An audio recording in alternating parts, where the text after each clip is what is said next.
Welcome to Monk's Moon Temple. Tonight, we begin a gentle journey into ancient wisdom that has guided countless hearts toward peace for thousands of years. These are the most basic truths of Zen Buddhism, and they hold within them secrets that can transform how you meet each moment of your life. Before we begin, feel free to share in the comments what time it is and where you're listening from. There is nothing you need to accomplish here. These are not lessons to memorize or techniques to master.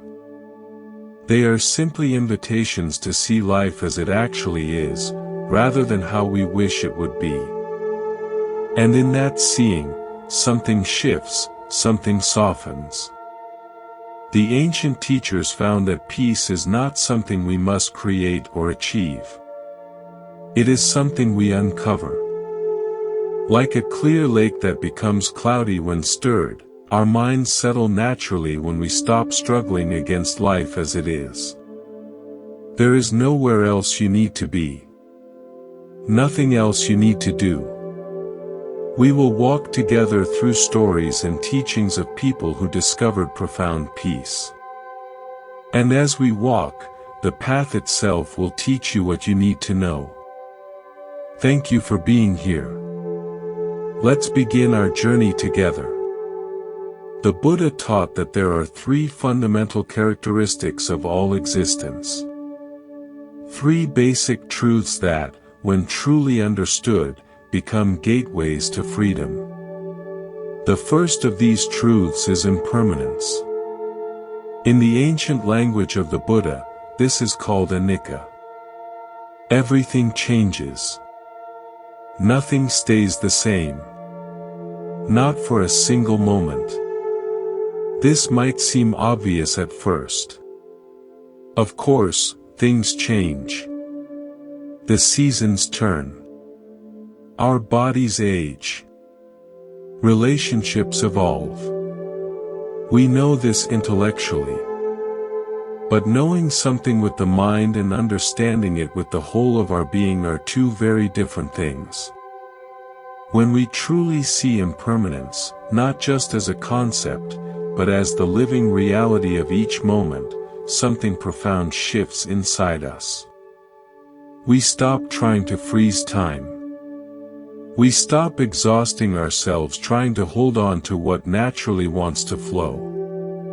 And in that release, we discover a kind of trust we did not know was possible. The Zen masters teach that impermanence is not our enemy. It is our teacher. It is the force that allows life to renew itself. It is what makes each moment precious and unrepeatable. When we stop fighting against change and learn to move with it, we find a freedom that no amount of control could ever provide. Let us explore a story that shows how this understanding can transform even the greatest loss into a gateway to freedom. In the mountains of old Japan, there lived a Zen master named Kosen who had devoted more than 40 years of his life to collecting sacred texts. His monastery housed one of the finest Buddhist libraries in all the land. Scholars would travel for weeks just to glimpse the rare manuscripts he had gathered from across the empire. The library itself was beautiful beyond words. Wooden shelves rose from floor to ceiling, carved by master craftsmen generations ago. Each scroll was wrapped in silk and stored with meticulous care. The room smelled of cedar wood and aged paper. In the early morning, light would filter through paper windows, casting a golden glow over centuries of accumulated wisdom. Kosen would wake each day before the other monks and spend his first hours in this sacred space. He would read by candlelight, taking notes, copying passages, preserving the teachings for future generations. His life had found its purpose in this work of preservation. He saw himself as a guardian of the Dharma, keeping ancient wisdom safe from the passage of time. The other monks respected his devotion.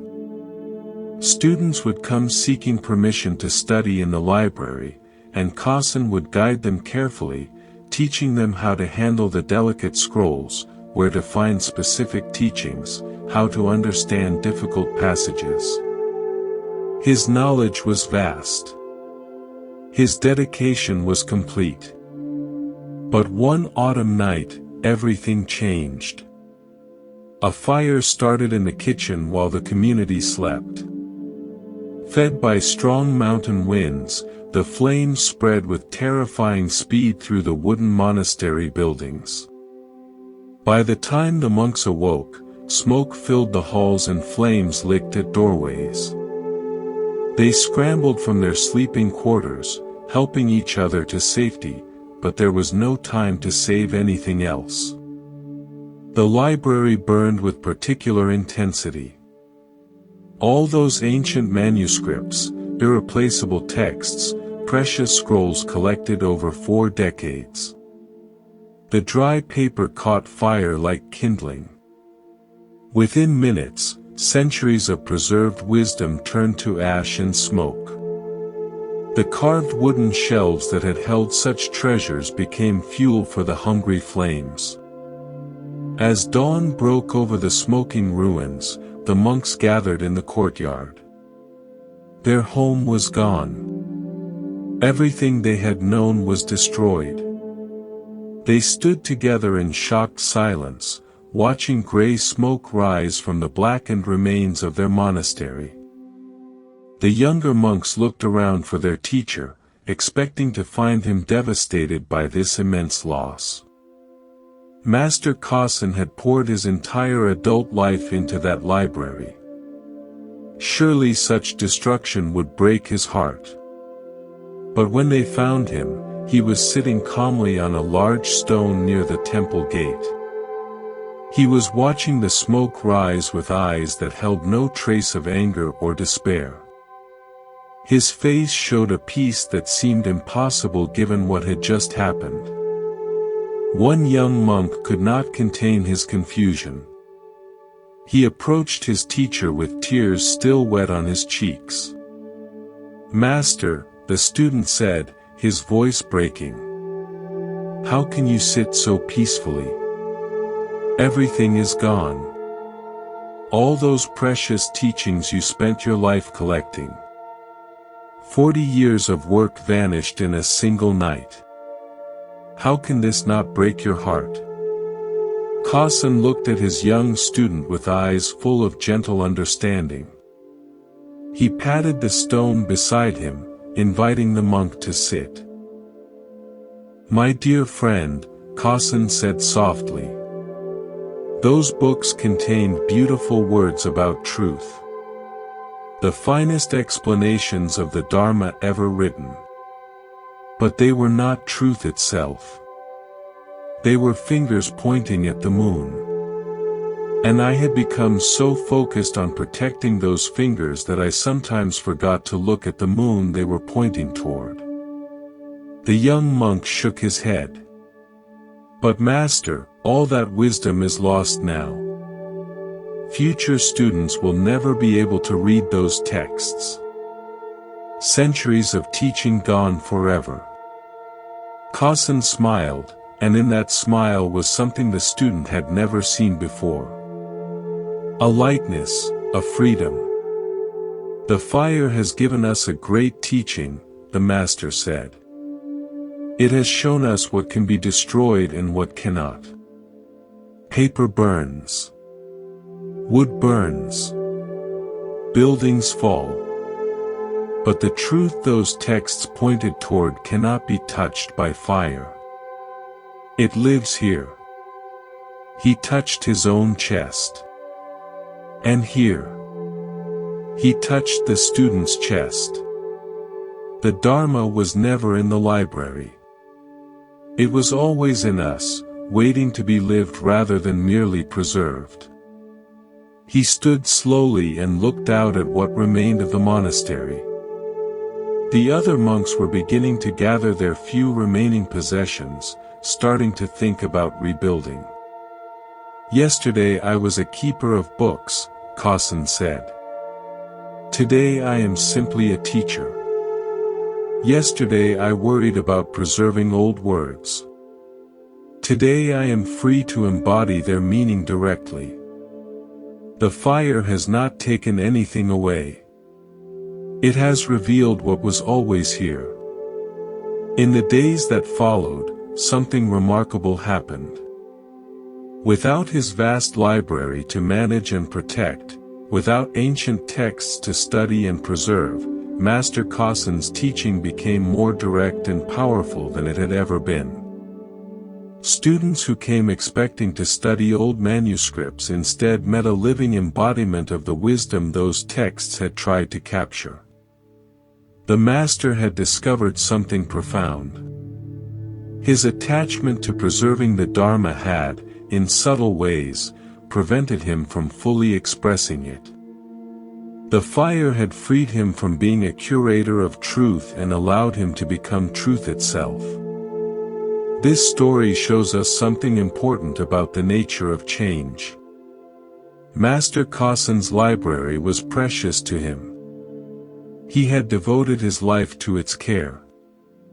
But his attachment to preserving these texts had become a subtle form of bondage. He thought he was protecting the Dharma, but he was actually limiting how he could express it. The fire was not his enemy. It was his teacher. It burned away what he thought he needed and revealed what he actually had. When everything he had carefully preserved turned to ash, he discovered that the wisdom he sought to protect had never been in the scrolls at all. It had been in him the whole time, waiting to be lived rather than merely studied. This is what the Buddha meant when he taught about impermanence. Change is not something that happens to us occasionally. It is the fundamental nature of existence itself. Everything we think is solid and permanent is actually in constant flux.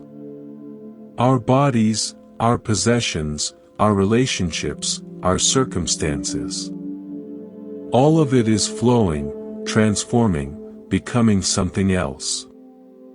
When we fight against this truth, when we try to hold on to things exactly as they are, we create suffering for ourselves. We exhaust our energy trying to prevent the inevitable.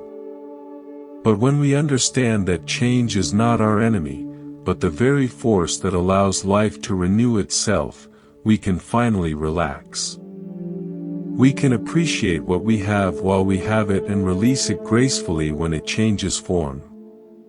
Master Kosen's peace in the face of great loss came from this understanding. He had spent 40 years building and protecting his library. When it burned, he could have been destroyed by grief. But instead, he saw the fire as a teaching. It showed him that he had been clinging to something that was always temporary. And in releasing that attachment, he found a freedom he had never known before.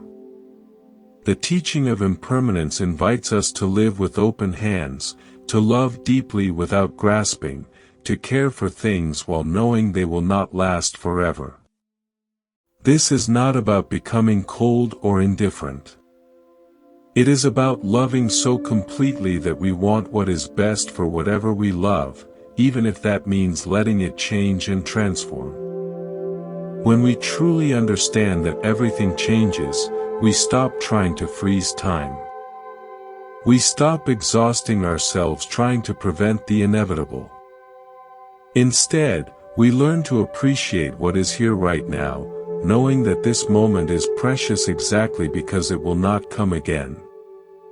Master Kosen discovered this when his library burned. And we too can discover it, not by studying it as a concept, but by opening our eyes to the reality that is already here. Everything around us is teaching this truth. The seasons change. Our breath flows in and out. Thoughts arise and dissolve. The body grows and ages. Nothing stays still. And in that constant movement, there is a kind of peace. Not the peace of things staying the same, but the peace of trusting the flow. Not the peace of control, but the peace of acceptance. When we stop fighting the river, we can finally learn to swim. When we stop resisting change, we discover that we are strong enough to meet whatever comes. This is the first gateway, the gateway of impermanence. Let yourself rest in this understanding. You do not need to grasp it with your thinking mind. Simply allow it to settle into your being like rain soaking into earth.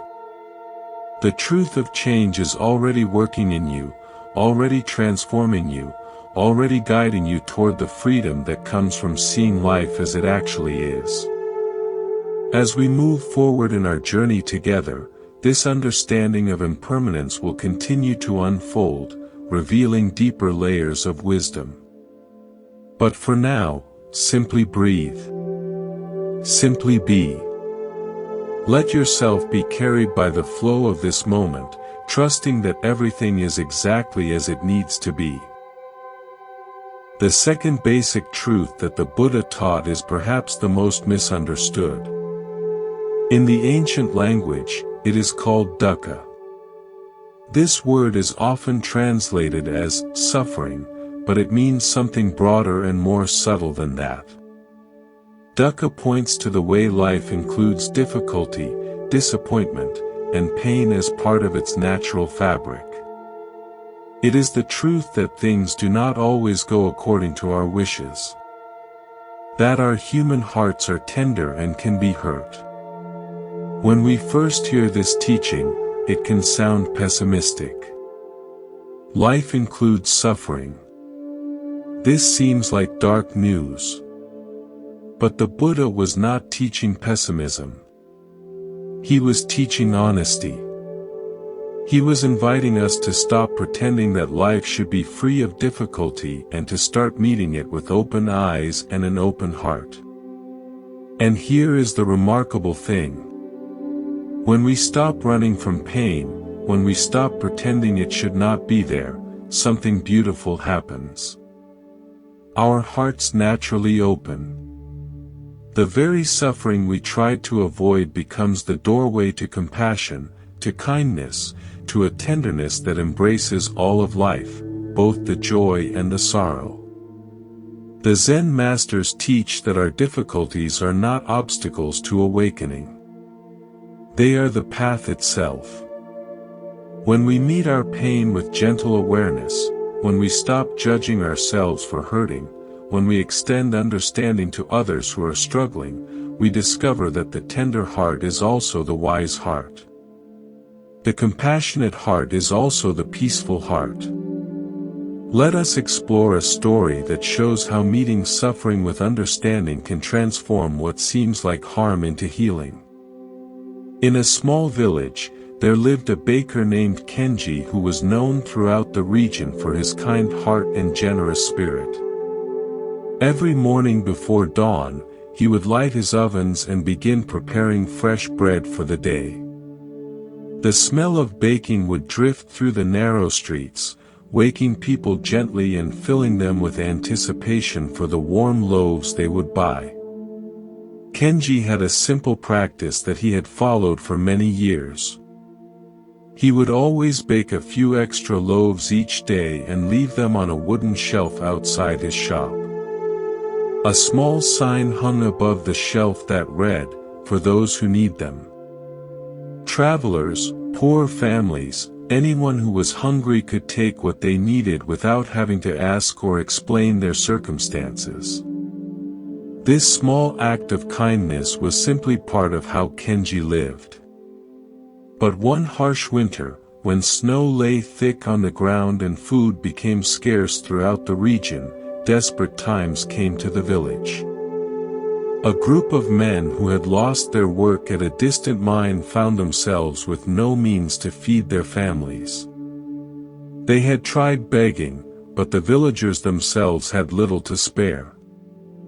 In their desperation, they began stealing from shops and homes, taking whatever they could find under cover of darkness. Kenji's bakery was robbed 3 times in 2 weeks. Each time, the thieves took not just the free bread from the shelf outside, but also money from his cash box and flour from his stores.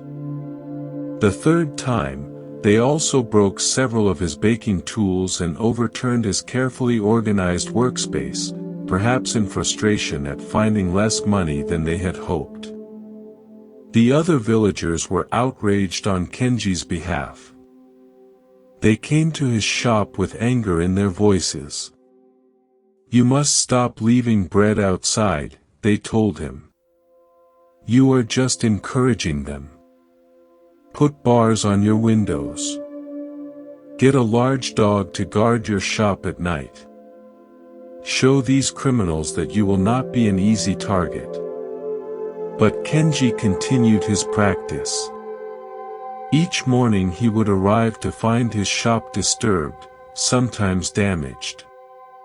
He would clean up quietly, repair what he could, and bake his bread as usual. And still he left the extra loaves on the shelf outside, though now they disappeared even more quickly than before. One particularly cold night, when the wind howled through the village streets and frost covered every surface, Kenji was working late. He was preparing dough for the next day's baking, his hands moving through the familiar motions of kneading and shaping. The work brought him peace even after the difficulties he had faced. He heard a sound at his front door. Footsteps in the snow. Whispered voices. He looked up and saw shadows moving outside his shop window. Instead of hiding or calling for help, Kenji did something that surprised even himself. He walked to the door and opened it. 3 men stood there in the cold. Their faces were thin with hunger, their clothes torn and inadequate for the winter weather. They had clearly come to steal again, but they froze when they saw Kenji looking at them directly. "You must be very cold," Kenji said softly. "To be out on such a bitter night." The men did not know how to respond. They had expected to find the shop empty, to take what they needed, and disappear back into the darkness. They had not expected kindness. "I have soup cooking," Kenji continued. "And there is fresh bread just out of the oven. Would you like to come in and eat?" The oldest of the 3 men, who seemed to be their leader, looked suspicious. "Why would you help us? You know who we are. We are the ones who have been taking from you." Kenji nodded calmly. "I know. And I can see that you take only what you need to survive. A man does not steal bread because he is evil. He steals bread because he is hungry." He stepped aside and gestured for them to enter. "The winter is hard for everyone, but it does not have to make us into enemies." Slowly, cautiously, the 3 men entered the warm bakery. The contrast between the bitter cold outside and the warmth of the ovens was so strong that one of them began to weep quietly. Kenji pretended not to notice. He simply served them bowl after bowl of hot soup and all the fresh bread they could eat. As they warmed up and filled their empty stomachs, they began to talk. Their story came out in pieces. They had all worked at the same mine until it closed suddenly. With no work available and their savings gone, they had been forced to live in the forest. They had tried begging, but the village was poor itself this winter. Stealing had seemed like their only option for survival. "We never wanted to hurt anyone," the youngest one said, his eyes filling with tears. We just did not want our families to starve. Kenji listened to their story with deep attention, asking gentle questions, understanding the desperation that had driven them. When they finished eating, he made an offer that astonished them. "I could use help with the early morning baking," he said. "The work is hard and the hours are long, but there is always enough food and there is a room above the shop where you could sleep. If you are willing to work, you are welcome to stay." The three men looked at each other in disbelief. They had come to steal from this man, and he was offering them jobs and shelter. The oldest man shook his head slowly. "Why would you trust us?" he asked. "We have robbed you. We have damaged your property. We could steal from you again." Kenji smiled gently. "Because I believe that people do better when they are given the chance to do better. You stole because you were desperate. But desperation is not who you are. It is just a situation you found yourselves in. Now you have a choice to make about who you want to be." The men stayed. They worked harder than any employees Kenji had ever had, grateful beyond words for the chance to earn an honest living. Within a few months, the bakery was more prosperous than it had ever been. The three men proved to be skilled workers, and their gratitude translated into dedication and care. The village became safer as well. With these men no longer desperate, the stealing stopped. Other villagers began to see them differently, not as threats, but as members of the community who had been struggling and were now contributing. Years later, when people asked Kenji why he had chosen kindness over punishment, why he had offered work to men who had robbed him, he would say something simple. "Fear creates more fear. Anger creates more anger. But compassion has the power to transform even the most difficult situations." When we respond to suffering with understanding instead of judgment, we give everyone involved the chance to become better than they were before. This story shows us something essential about the Buddhist understanding of suffering and compassion. Kenji could have responded to the robberies with anger and fear. He could have hardened his heart, put bars on his windows, sought revenge. This would have been understandable. He had been wronged. His livelihood had been threatened. But Kenji understood something deeper. He saw that underneath the harmful actions of these men was suffering. They were not evil people who enjoyed causing harm. They were desperate people caught in circumstances that seemed to offer no good choices. They were hungry. They were cold.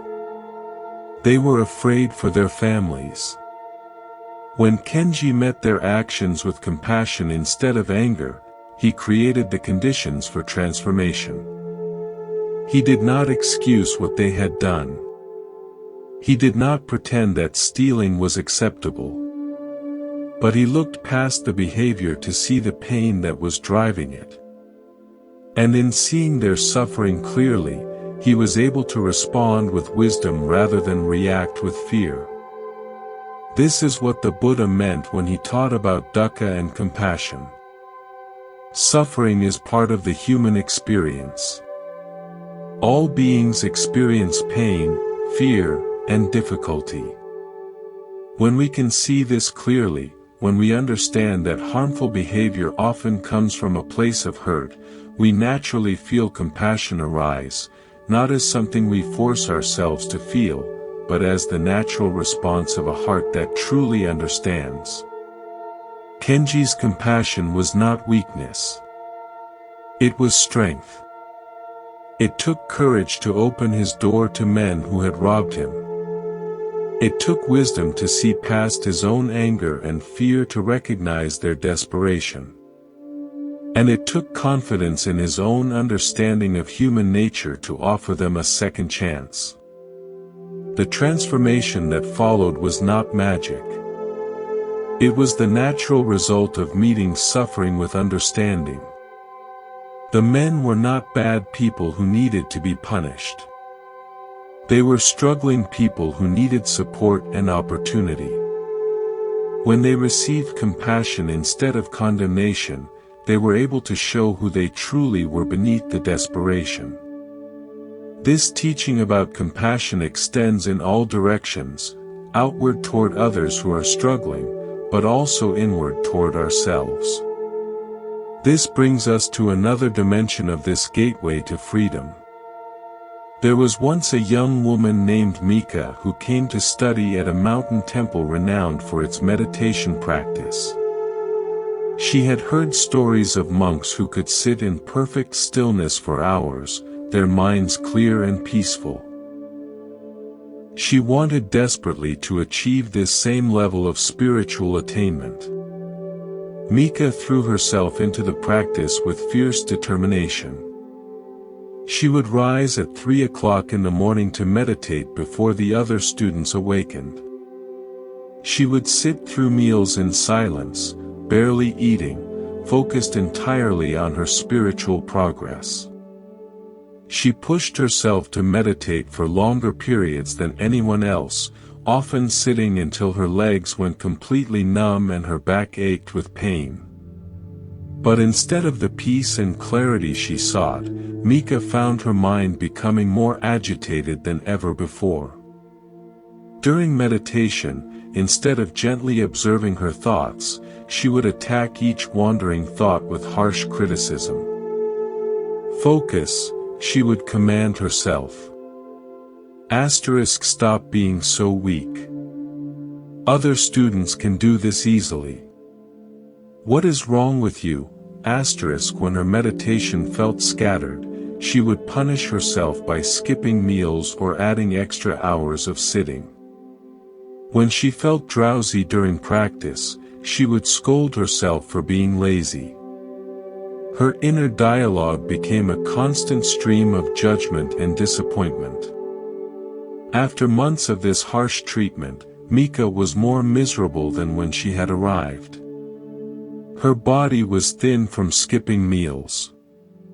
Her mind was exhausted from constant self-criticism. Her heart felt heavy with shame about her perceived failures.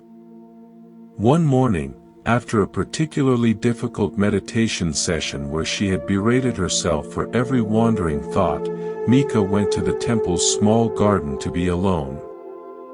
She sat beneath a cherry tree, tears streaming down her face, feeling like a complete failure as a spiritual student. Master Yuki, the temple's elderly teacher, happened to be walking through the garden. She saw Mika's distress and sat down quietly beside her on the stone bench. "Tell me about your practice," Master Yuki said gently. Through her tears, Mika poured out her frustration. She described her rigorous schedule, her constant self-criticism, and her disappointment at her lack of progress. "I try so hard," she said, her voice breaking. "But I am just not good enough. I will never be able to meditate like the other students. Maybe I should just give up." Master Yuki listened with compassionate silence. When Mika finished, the teacher pointed to a small bird that had landed near their feet, pecking at the ground in search of seeds. "Watch this little bird," Master Yuki said. "See how naturally it moves. It does not criticize itself for not finding food quickly enough. It does not compare itself to other birds. It simply does what birds do, moment by moment, with complete acceptance of its own nature." Mika watched the bird for several minutes. There was something peaceful about its simple presence, its lack of self-consciousness. "Now," Master Yuki continued, imagine if this bird spent its time telling itself it was a terrible bird, that it should fly better or sing more beautifully. What would happen to its natural ability to find food and shelter? What would happen to its joy in simply being a bird? Mika understood immediately. It would be too busy criticizing itself to do what it naturally knows how to do. Master Yuki nodded.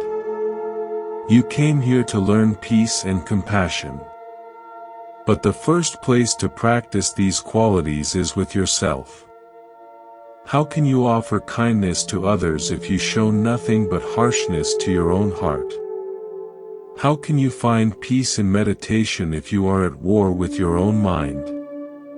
The teacher's voice was filled with gentle warmth. The path is not about becoming perfect. It is about becoming kind. First to yourself, then to all beings. Your mind will wander during meditation. That is what minds do. The practice is not to stop this wandering, but to notice it with the same gentle affection you would show a beloved child who gets distracted while learning something new. From that day forward, Mika changed her entire approach to practice. Instead of commanding her mind to focus, she would gently invite it back to the breath. Instead of criticizing wandering thoughts, she would acknowledge them softly and return to her meditation with kindness. When her body felt tired, instead of pushing through with harsh determination, she would adjust her posture or take a brief rest, treating her physical needs with respect. When difficult emotions arose during sitting, instead of judging them as obstacles, she would breathe with them gently, as she might comfort a dear friend in distress. The transformation was remarkable. Within weeks, Mika's meditation became naturally deeper and more peaceful. Her mind, no longer under constant attack, began to settle into the stillness she had been seeking. More importantly, the harsh inner critic that had tormented her for so long gradually softened into a voice of gentle encouragement. Years later, Mika became known for her compassionate teaching style and her ability to help struggling students find their way to genuine peace. When asked about her approach, she would say, "I learned that the kindness we show ourselves becomes the foundation for all the kindness we offer the world. We cannot give what we do not have. And we cannot find peace through fighting ourselves." The story of Mika shows us another essential aspect of this gateway of the tender heart. Compassion must include ourselves. In fact, it must begin with ourselves. If we treat our own struggles with harshness and judgment, we will never find the peace we seek. Mika believed that spiritual progress required harsh discipline and constant self-criticism. She thought that if she could just push herself hard enough, punish herself for every failure, and maintain perfect control over her wandering mind, she would eventually achieve peace. But this approach only created more suffering. Master Yuki helped her see that this harsh treatment was itself a form of violence. The inner critic that constantly judged and condemned her was preventing her from accessing the natural peace that was already present beneath the struggle. Her mind could not settle because it was constantly under attack. When Mika learned to treat herself with the same gentleness she would offer to a struggling child or a dear friend, everything changed. Her meditation deepened not because she forced it to, but because she stopped fighting against herself. Her mind settled not because she commanded it to, but because she created the conditions of kindness and acceptance in which settling could happen naturally. This teaching is especially important in our approach to spiritual practice and to life itself. Many of us carry an inner voice that is far harsher than we would ever be to another person. We criticize ourselves for being imperfect, for struggling, for having human limitations. We think this harsh treatment will motivate us to improve.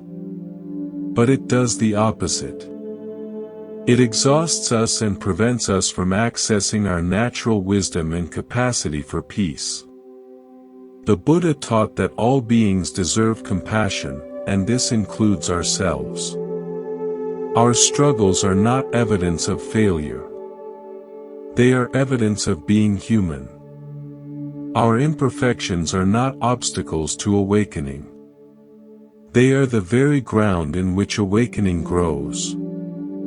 When we can meet our own difficulties with the same understanding and kindness that we hope to extend to others, we discover that peace was never something we needed to achieve through force.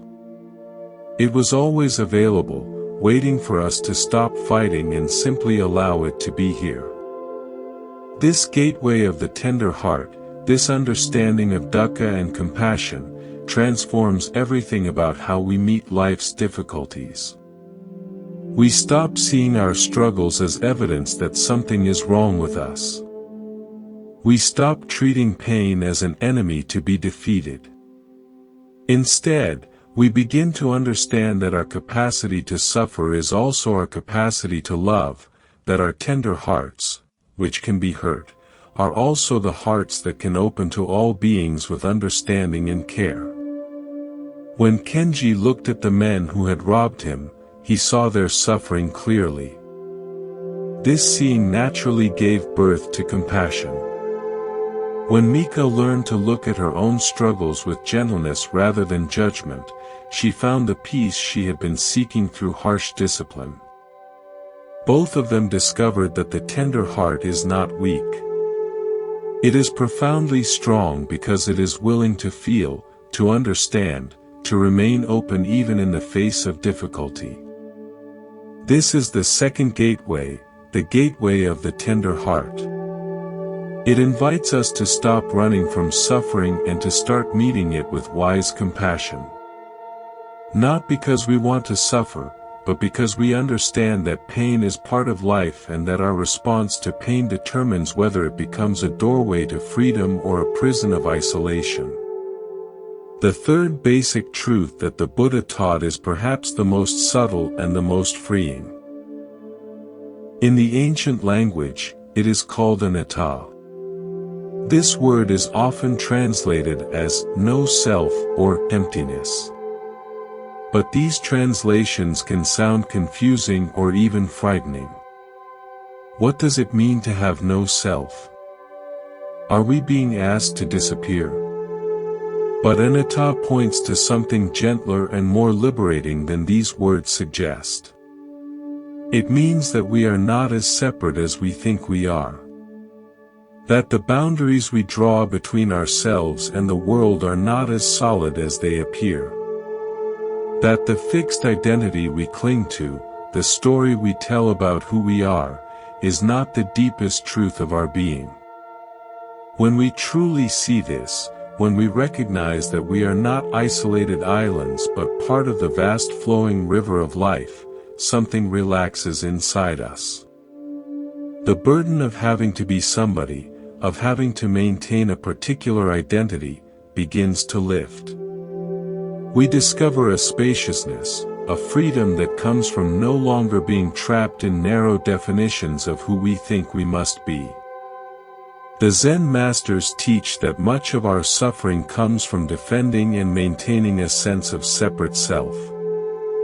We spend enormous energy trying to be somebody special, trying to prove our worth, trying to live up to the stories we believe about ourselves.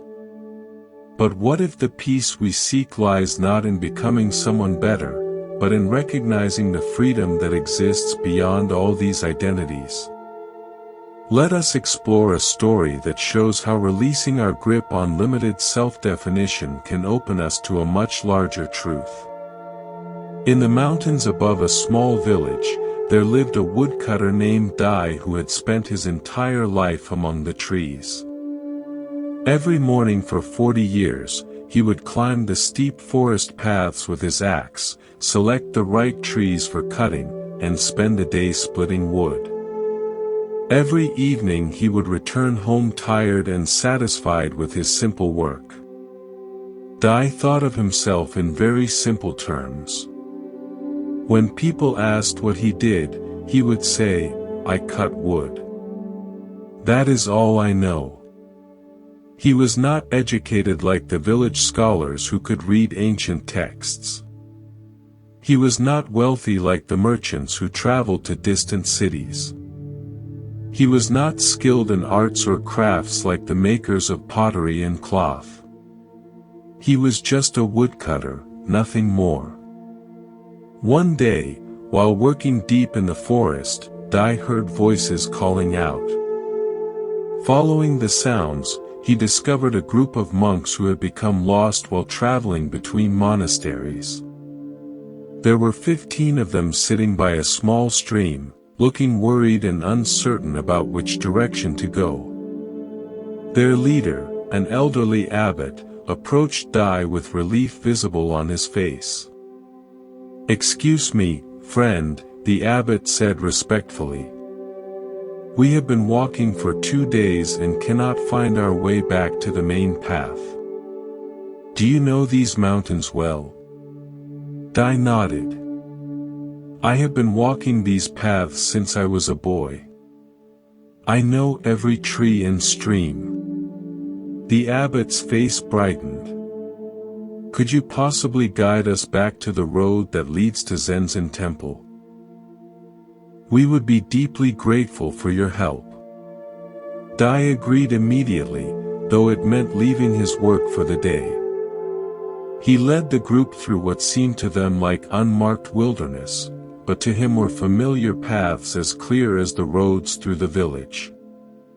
As they walked, the monks marveled at his knowledge. "How do you know this path leads to the main road?" one monk asked as Dai guided them through dense forest where no trail was visible. "I can tell by the way the moss grows on the trees," Dai explained. "The moss is thicker on the north side. I know the road runs east to west through this valley.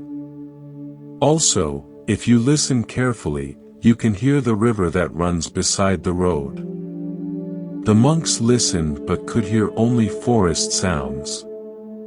Yet, as they continued following Dai, they soon came to the river and shortly after to the road. As they walked, Dai continued to share what he knew. He pointed out which plants could be eaten safely, which ones could be used to treat small injuries, where the best water could be found, how to read the weather in the clouds and wind. All of this he knew simply from paying attention during his years in the forest. "You have such deep knowledge of living in harmony with nature," a young monk said with admiration. "Have you studied these things in books?" Dai laughed. "I cannot read books. I just pay attention to what the forest teaches me every day. When you spend enough time with the trees and streams, they show you what you need to know." When they reached the road that would lead them safely to their destination, the abbot took Dai's weathered hands in his own. "My friend, you have saved us from a very difficult situation. How can we repay your kindness?" "No payment is needed," Dai said simply. "I was glad to help." But the abbot was not finished. He looked at Dai with eyes that seemed to see something the woodcutter himself had never noticed. "You say you are just a woodcutter," the abbot said gently. "But today you have been our teacher. You showed us wisdom about the natural world that none of our books contain. You demonstrated compassion by helping strangers without expecting anything in return. You shared your knowledge freely and guided us with great patience." The old monk paused, still holding Dai's hands. "Tell me, What makes someone a teacher? Is it having read many books, or is it having learned from life and sharing that learning with others who need it? Dai was quiet for a long moment. I suppose it is about sharing what you know to help others. And what makes someone wise? The abbot continued. Is it knowing complicated theories, or is it understanding how to live well and peacefully with the world? Again, Dai thought carefully. Perhaps wisdom is knowing how to work with life instead of fighting against it. The abbot smiled warmly. Then you are both a teacher and a wise man, whether you call yourself these things or not. You have taught us more in one afternoon than we learned in many days of formal study. Thank you for showing us that wisdom lives not just in monasteries and books, but in the hearts of those who pay attention to life. As the monks continued on their journey, Dai walked slowly back into the forest. He felt something shifting inside him. For 40 years, he had seen himself as just a woodcutter, as if this was something small or unimportant. But the monks had seen him differently. They had recognized him as a teacher, a guide, a wise man. Which view was correct? The question turned over in his mind as he returned to his work. That night, sitting by his fire after his simple dinner, Dai reflected on what the abbot had said. He realized that he had been limiting himself with his own narrow idea of who he was. He had thought that being a woodcutter was somehow less valuable than being a scholar or a monk. But the abbot had helped him see that his knowledge and his natural kindness were also forms of wisdom. Over the following weeks, Dai began to notice things about himself he had never recognized before. When neighbors came to him for advice about practical problems, he realized he was teaching. When he helped lost travelers find their way, he was demonstrating the compassion the abbot had spoken of. When he worked in rhythm with the seasons and weather, reading the signs in nature, he was living a kind of meditation. Nothing about his daily activities had changed. He still cut wood. He still walked the mountain paths. But his understanding of who he was had expanded completely. He was still a woodcutter, but he was also much more than that. He was a teacher, a guide, a keeper of forest wisdom, a helper to those in need. Years later, when people would ask Dai about who he was, he would smile and say something surprising. I used to think I was just a woodcutter. Then I learned I was also a teacher and a wise man. But eventually I understood that all these labels are like clothes I wear. Underneath them, I am simply someone who pays attention to life and tries to be helpful. That seems to be enough. This story shows us something beautiful about the teaching of Anatta. Dai had trapped himself in a very small idea of who he was, just a woodcutter. He had created a boundary around his identity that made him feel limited and unimportant. But this boundary was not real.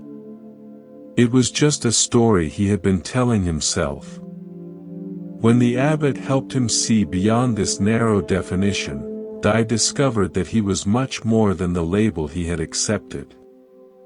His kindness, his wisdom, his knowledge, his willingness to help, all of these qualities had been there all along. They were just hidden behind the story, I am just a woodcutter, nothing more. This is what the Buddha meant when he taught about no self. We are not the narrow stories we tell about ourselves. We are not limited by the identities we cling to, the boundaries we draw, saying, this is who I am, and this is who I am not. These boundaries are not solid truths. They are fluid, changeable, much more open than we realize. Dai's transformation did not require him to change his work or learn new skills. It required him to see beyond the limiting label he had placed on himself. When he stopped defining himself as just anything, he could recognize the fuller truth of his being. This teaching is important because many of us suffer from narrow ideas about who we are. We think we are just a parent, just a worker, just someone ordinary. We compare ourselves to others and find ourselves lacking. We believe we need to become someone different, someone better, before we can be worthy of respect or peace. But the Zen teaching of anatta tells us something different. It says that beneath all these labels and identities is something much more spacious, a natural awareness, a basic goodness, a capacity for wisdom and compassion that is not dependent on any particular role or achievement. When we stop defending narrow definitions of ourselves, we discover a freedom we did not know was possible. Let us explore another story that takes this teaching even deeper, showing us what lies beneath all our ideas about who we are. There was once a monastery that took in orphan children and raised them as part of the community. One of these children was a boy named Kodo who had been found as an infant with no knowledge of his family or origins. The monks raised him with kindness and care. But Kodo always felt different from the others. Unlike the monks who had chosen their spiritual path, Kodo felt like he belonged nowhere in particular. He was not officially a monk since he had never taken vows. But he was not a regular villager either, since he had been raised in the monastery. He helped with daily tasks and participated in temple life. But he often felt like he was simply existing without any real purpose. As Kodo grew into a young man, this feeling of not belonging grew stronger. He would watch the monks during their ceremonies and feel like an outsider looking in. He would see village families during festivals and feel envious of their clear connections to each other. He began to think of himself as nobody special, just someone who happened to end up at the monastery by chance. One day, a renowned master from the capital came to visit the temple. Master Kosen was known throughout the region for his wisdom and his ability to see the true nature of anyone he met. The monks were honored to receive such a guest, and they prepared their finest ceremonies to welcome him. During his stay, Master Kosen met privately with each monk to offer personal guidance. Kodo assumed he would not be included in these meetings since he was not officially a monk. But to his surprise, he was called to see the master just like everyone else. Kodo approached the meeting with nervousness, unsure what to say to such an important teacher. He entered the simple room where Master Kosen sat and bowed respectfully. "Please sit," the master said with a warm voice. "Tell me about yourself." "There is not much to tell, Master," Kodo said quietly. "I am not really anybody special. I was left here as a baby. The monks have been kind enough to let me stay, and I help with daily work. But I do not have any particular skills or purpose. I am just here." Master Kosen listened carefully, his eyes gentle and attentive. When Kodo finished, the master asked a simple question. "Who told you that you are nobody special?" Kodo was surprised. "Well, nobody told me directly. I just know it is true. I have no family, no name, no achievements. I have not taken vows or done anything important. I am just an orphan who lives at a monastery. I see, Master Kosen said softly. And who decided that having a family name makes someone special? Who determined that taking vows or achieving things gives a person value? Kodo had never thought about these questions before. I suppose I just assumed these things mattered. Master Kosen smiled. Let me tell you what I see when I look at you. I see someone who has been shaped by spiritual practice since infancy. I see someone who has learned to live simply and help others without expecting recognition. I see someone who has grown up surrounded by wisdom and compassion and has absorbed these qualities naturally, like a plant absorbing sunlight. The master leaned forward slightly, his voice becoming even gentler. Most people come to spiritual practice later in life, after their minds have been filled with worldly concerns and confused ideas. You have been practicing from the beginning, even if you did not know that is what you were doing. Your ordinary daily life has been a form of meditation. Your simple helping has been a form of service. You have been walking the path all along. Kodo felt confused. But I have never achieved enlightenment or had profound realizations like the stories about great masters. I have never felt special or different. And how do you know what enlightenment looks like? Master Kosen asked gently. What do you think it should feel like? Do you imagine it comes with lightning and visions and a sense of being extraordinary? I thought it would feel different somehow. I thought enlightened people would feel important and special. Master Kosen laughed, but it was a kind laugh full of warmth. My friend, you have been looking for enlightenment as if it was something that would make you feel superior to others, something that would prove you are special. But what if wisdom is exactly the opposite? What if peace comes from recognizing that you do not need to be special at all? That you are already complete exactly as you are? He gestured toward the window where other monks could be seen going about their daily tasks. Look at your brothers out there. They are sweeping, cooking, tending the garden. Are they any less awake when they are doing these simple tasks than when they are sitting in meditation? Is their true nature only present during formal practice? Or is it always here, in every moment, in every activity? Kodo watched the familiar scene with new eyes.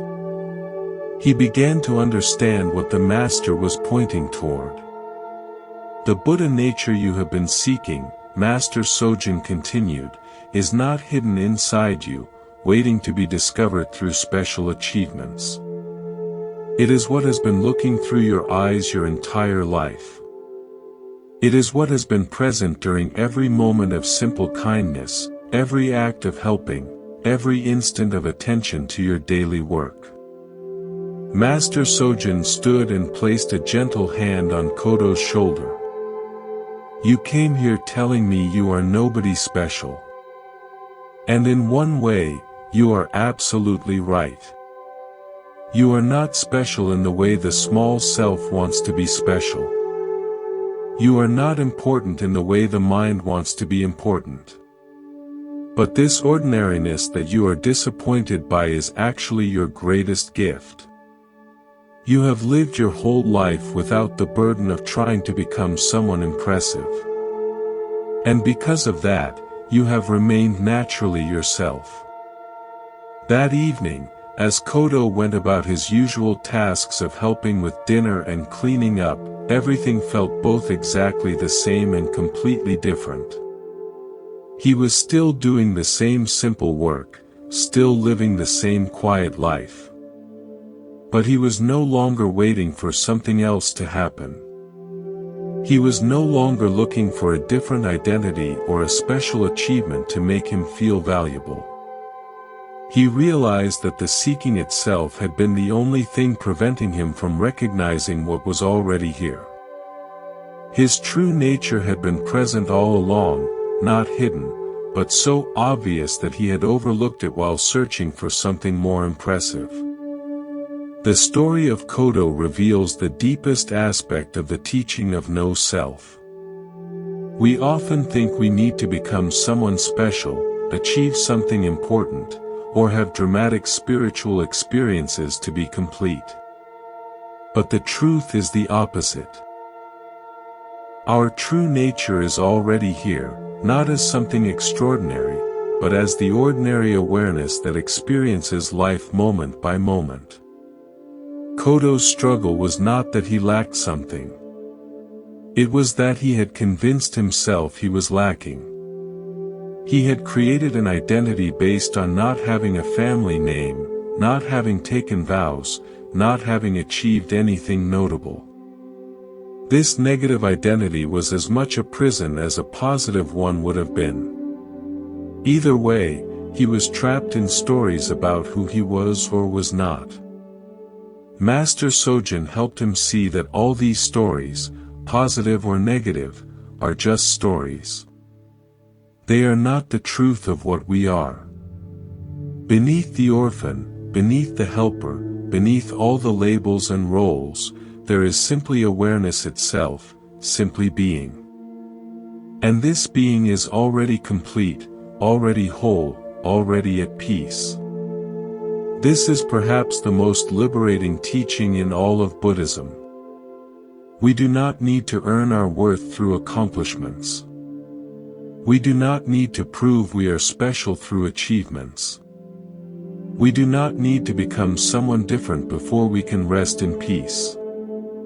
The awareness that is reading these words right now, the consciousness that experiences thoughts and feelings, is already complete just as it is. When we truly understand this, a great burden lifts. We can stop defending our identity, stop proving our worth, stop trying so hard to be somebody. We can simply be what we are, which is much more spacious and free than any identity we could construct. This teaching of anatta, of no separate self, does not mean we disappear or become nothing. It means we recognize that we are not trapped in the narrow boxes we have built around ourselves. We are not limited by our past, our family background, our achievements, or lack of them. All of these things are part of our story, but they are not the essence of what we are. What we truly are is more like the space that holds everything, like the sky that allows all weather to pass through it without being damaged or diminished. Our true nature is not in any particular cloud or storm, but in the vast openness that remains unchanged regardless of what appears within it. Both Dai and Kodo discovered this in their own ways. Dai learned that he was not limited to being just a woodcutter. Kodo learned that he did not need to be anybody special. Both teachings point to the same truth: we are not the narrow identities we cling to. We are something much more open, much more free, much more spacious than any label can capture. This understanding naturally brings peace because it removes the burden of having to maintain a particular self-image. When we are not defending an identity, not trying to prove something, not struggling to become someone different, we can finally rest. We can meet life as it comes without feeling like we must fit it into our story of who we are. There is a simple practice that runs through all of Zen Buddhism like a golden thread. It is the practice of being fully present for this moment exactly as it is. In the teachings, this is often called mindfulness. But that word can sound formal or complicated. What it really means is paying attention, being here, not lost in thoughts about yesterday or tomorrow, but actually experiencing what is happening right now. This might sound easy, but if you watch your mind for even a few moments, you will notice something surprising. The mind is almost never fully here. It is planning the future, replaying the past, judging the present, wandering in daydreams. Our bodies are in one place, but our attention is somewhere else entirely. The Zen masters discovered something remarkable about this divided attention. They found that most of our suffering comes not from what is actually happening, but from our thoughts about what is happening. The actual experience of this moment is usually workable, often even pleasant. But our thoughts about how things should be different, about what might happen next, about what already happened, these thoughts create layers of stress and struggle on top of simple reality.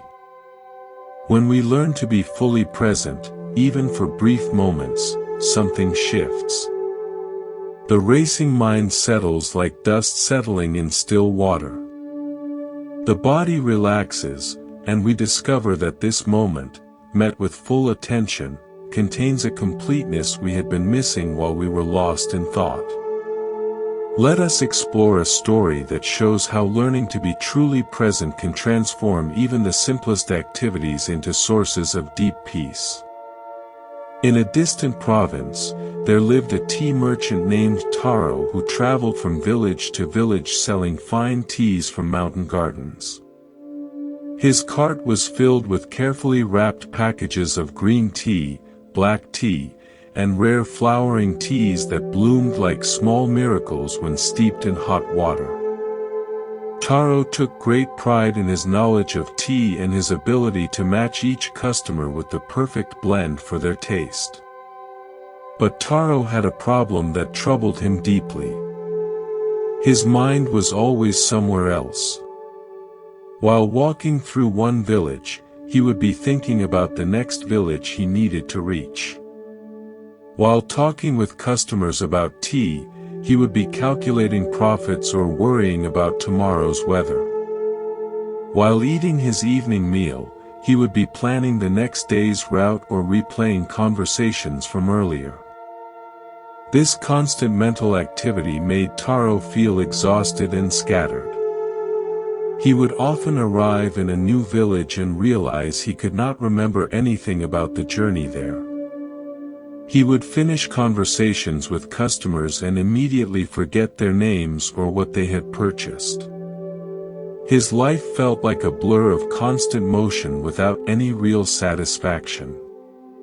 One evening, Taro arrived in a mountain village just as the sun was setting. He was tired from a long day of travel and eager to find lodging for the night. As he walked through the quiet streets, pulling his cart, he noticed a small tea house with warm light glowing from its windows. Inside, an elderly woman sat alone at a low table, slowly preparing tea with careful, unhurried movements. Something about her presence caught Taro's attention. She seemed completely absorbed in what she was doing, as if nothing else in the world existed except this tea ceremony unfolding before her. Taro knocked gently and asked if he might shelter there for the night. The woman, whose name was Sachiko, welcomed him warmly and invited him to sit while she finished preparing the tea. "I am a tea merchant," Taro said, settling his tired body onto a cushion.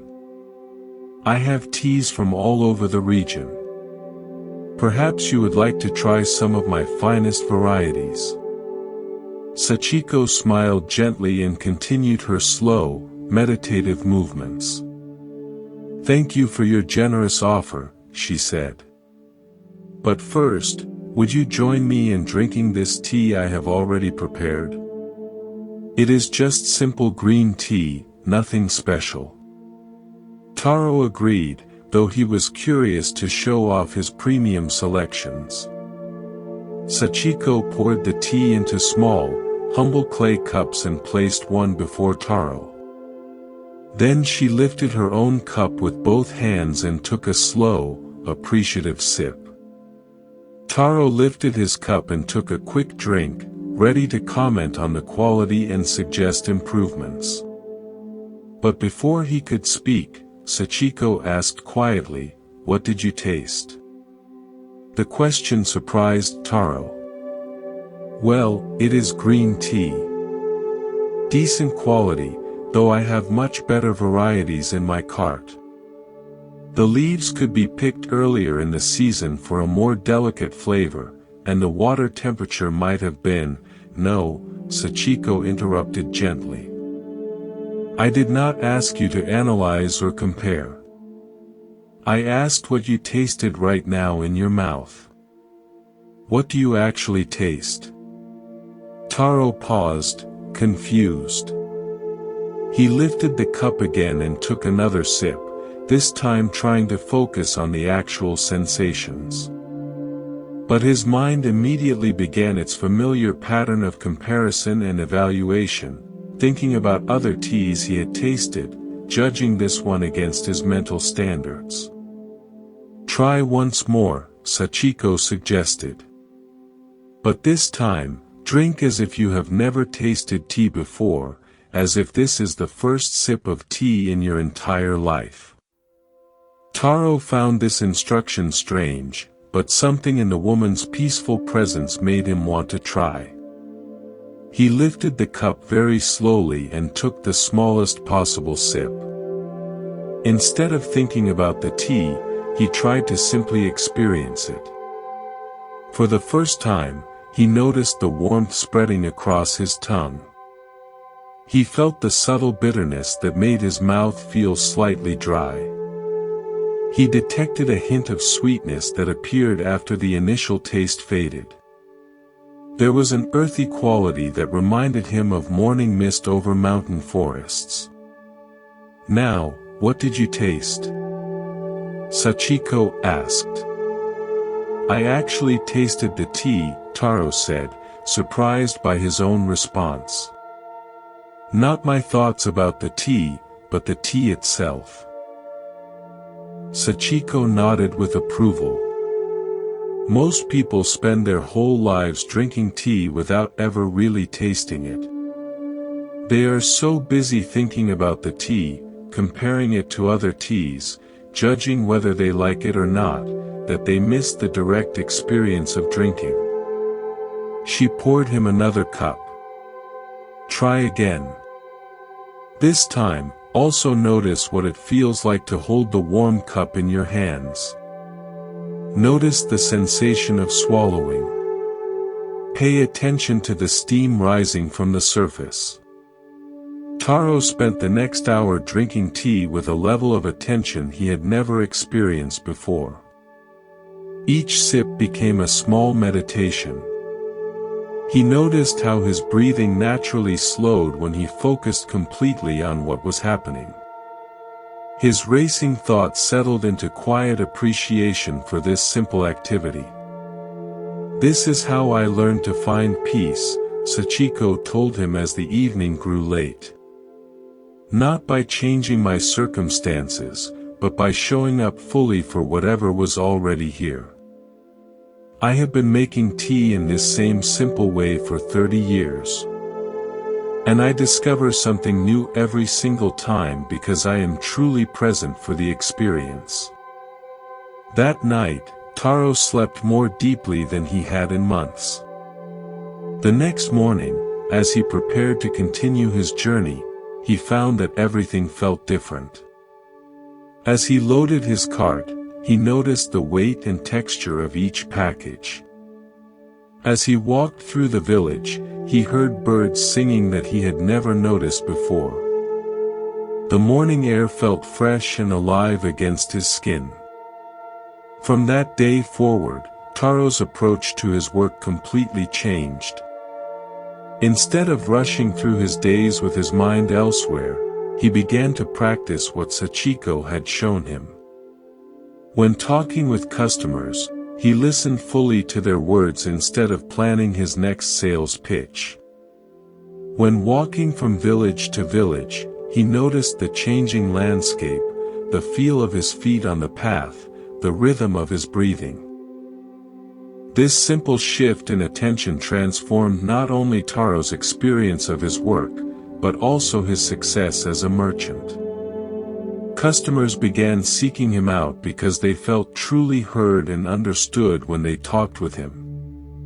His genuine presence made people trust him, and his careful attention helped him match each person with exactly the right tea for their needs. Years later, when people asked Taro about the secret to his peaceful contentment, he would say simply, "I learned that happiness is not something you find by looking elsewhere. It is something you discover by being completely where you are." This story shows us something essential about the practice of presence. Taro was a tea merchant, someone whose entire life revolved around tea. Yet he had never truly tasted tea. He had spent years thinking about tea, analyzing it, comparing different varieties, but he had never been fully present for the simple experience of drinking it. This is how most of us live. We are so busy thinking about our experiences that we miss the experiences themselves. We eat without tasting, walk without seeing, listen without hearing. Our attention is divided, scattered across past and future, rarely gathered completely into this present moment. When Sachiko asked Taro to simply taste the tea without analyzing or comparing, she was inviting him into a different way of being, a way of meeting life directly, through full attention rather than through the filter of constant thinking. And in that simple shift, Taro discovered something he had been missing his entire life, the richness of actual experience. The teaching of mindfulness is not complicated. It is simply the practice of being here. When you eat, actually taste the food. When you walk, feel your feet touching the ground. When you listen to someone, hear their words without planning your response. This complete attention naturally brings peace because it stops the mental restlessness that keeps us feeling scattered and unsatisfied. Taro discovered that the same activity he had done thousands of times before, drinking tea, could become a source of deep satisfaction when he brought his full attention to it. This shows us that we do not need to change our circumstances to find peace. We need to change the quality of attention we bring to our circumstances. The practice of presence transforms ordinary moments into opportunities for rest and renewal. When we eat with full attention, each meal becomes nourishing for both body and spirit. When we listen with complete presence, our relationships become deeper and more meaningful. When we bring mindful attention to any activity, it becomes a form of meditation that settles the mind naturally. Let us explore another story that shows how this practice of presence can sustain us even during life's most difficult moments. There was once a Zen master named Josen who was known throughout the region for his ability to remain calm and centered no matter what was happening around him. Students would come from distant temples to learn from him, hoping to discover the secret of his peaceful presence. But his most devoted student, a young monk named Kaku, was beginning to have doubts. Kaku had been living at the temple for 2 years, and while he found Master Josen to be wise and kind, he had never seen him face any real difficulties. The temple was peaceful, the community was harmonious, and their daily routine was predictable and serene. Kaku wondered if his teacher's calmness was simply the result of living in such ideal conditions. Anyone can be peaceful in a place like this, Kaku confided to his friend one evening. But what would happen if Master Josen faced real problems? Would he still be so calm if his world was turned upside down? One autumn morning, Kaku's question was answered in a way he had not expected. A messenger arrived at the temple with sorrowful news. Bandits had attacked Master Kosen's home village during the night. His elderly mother and younger brother, who still lived there, had died in the violence.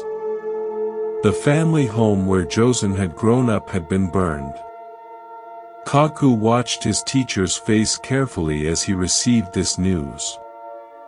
For a moment, Kosen's eyes filled with tears and his body seemed to sag with the weight of grief.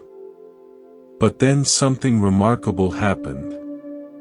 Instead of collapsing or raging against the tragedy, Kosen simply sat down on a nearby stone and began to breathe slowly and deeply. "Master," the messenger said urgently, "should you not leave immediately? There may be arrangements to make, ceremonies to plan." Kosen nodded gently. "Yes, I will go. But first I need a few moments to be present with this news and what it means." Kaku was amazed. His teacher was facing terrible loss, and yet he was not running around frantically or drowning in despair. Instead, he was sitting quietly, apparently paying careful attention to his own grief and shock. After several minutes of silent breathing, Kosen stood up calmly. "Kaku," he said, "please come with me.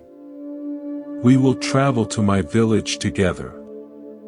During the long journey, Kaku expected his teacher to be lost in sorrow or distracted by planning. Instead, he found that Kosen was more present and attentive than ever. When they stopped to rest, Kosen noticed the changing colors of the autumn leaves. When they encountered other travelers, he listened to their stories with complete attention. When they shared simple meals, he ate with obvious appreciation for the food. "Master," Kaku finally asked, unable to contain his confusion, "how can you notice such small things when something so painful has happened? Should you not be too upset to pay attention to anything else?" Kosen stopped walking and looked at his student with eyes that held both deep sadness and profound peace. "Kaku, this is exactly when mindful attention matters most. When we are overwhelmed by difficulty, our first instinct is to escape from the present moment. We get lost in thoughts about what we should have done differently, or we imagine all the ways the future will be affected by this loss." He gestured to the forest path they were walking. But escaping into mental stories about the past or future does not help anyone. "My mother and brother are gone, and no amount of mental anguish will bring them back. What I can do is honor their memory by staying fully present for whatever needs my attention right now." Kosen picked up a fallen leaf and studied its pattern of veins and colors. "If I spend this journey lost in thoughts of regret or worry, I miss the opportunity to appreciate the beauty they would have wanted me to see. If I am too distracted by grief to listen carefully to the people we meet, I might miss chances to help someone who needs it." He looked directly at Kaku. Mindfulness is not about avoiding difficult emotions or pretending everything is fine. It is about being present for all of life, including the painful parts. When I sit with my grief mindfully, I can feel it completely without being destroyed by it. When I stay present even in sorrow, I remain available to respond wisely to whatever needs my care. When they reached the village, Kaku saw his teacher's wisdom in action. Because Kosen was fully present for each conversation and decision, he was able to comfort other grieving families, arrange meaningful ceremonies, and handle practical matters with clarity and compassion. His mindful attention allowed him to be genuinely helpful during a time when many people would have been too overwhelmed to think clearly. That evening, as they sat by the graves of his mother and brother, Kosen wept quietly. But even his tears seemed different from ordinary crying. They flowed naturally without desperate grasping or bitter resentment. He was present for his sorrow without being consumed by it. "Now I understand," Kaku said softly. "You are not peaceful because you do not have problems. You are peaceful because you know how to be present with whatever problems arise." Kosen nodded. Mindfulness does not make difficulties disappear, but it prevents us from making our difficulties worse by fighting against them or running away from them. When we can stay present even with pain, we discover that we are much stronger and more resilient than we realized. The story of Master Kosen shows us that mindfulness is not a practice only for peaceful times. It is especially valuable during our most challenging moments because it prevents us from adding mental and emotional turmoil to whatever difficulties we are already facing. Kosen's response to tragedy demonstrates that being present does not mean being emotionless or detached.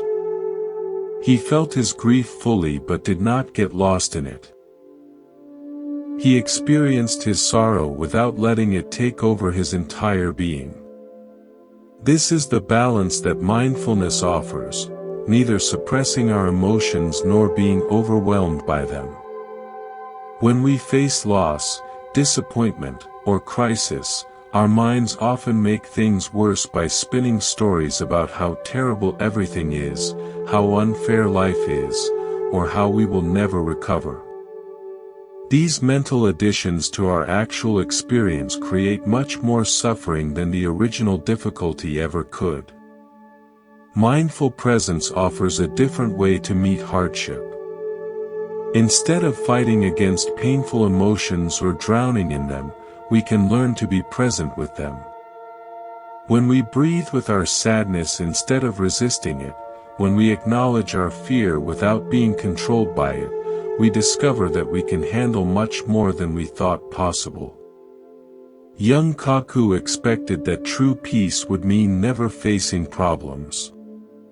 But Master Kosen showed him something deeper. Peace comes not from having an easy life, but from knowing how to be present with life as it actually is. The Master's decades of mindfulness practice had not protected him from loss, but it had given him the capacity to meet loss with grace and wisdom. This teaching brings enormous relief because it means we do not have to wait for life to become problem-free before we can find peace. We can learn to be at peace even in the midst of challenges by staying present for what is actually happening rather than getting lost in our stories about what is happening.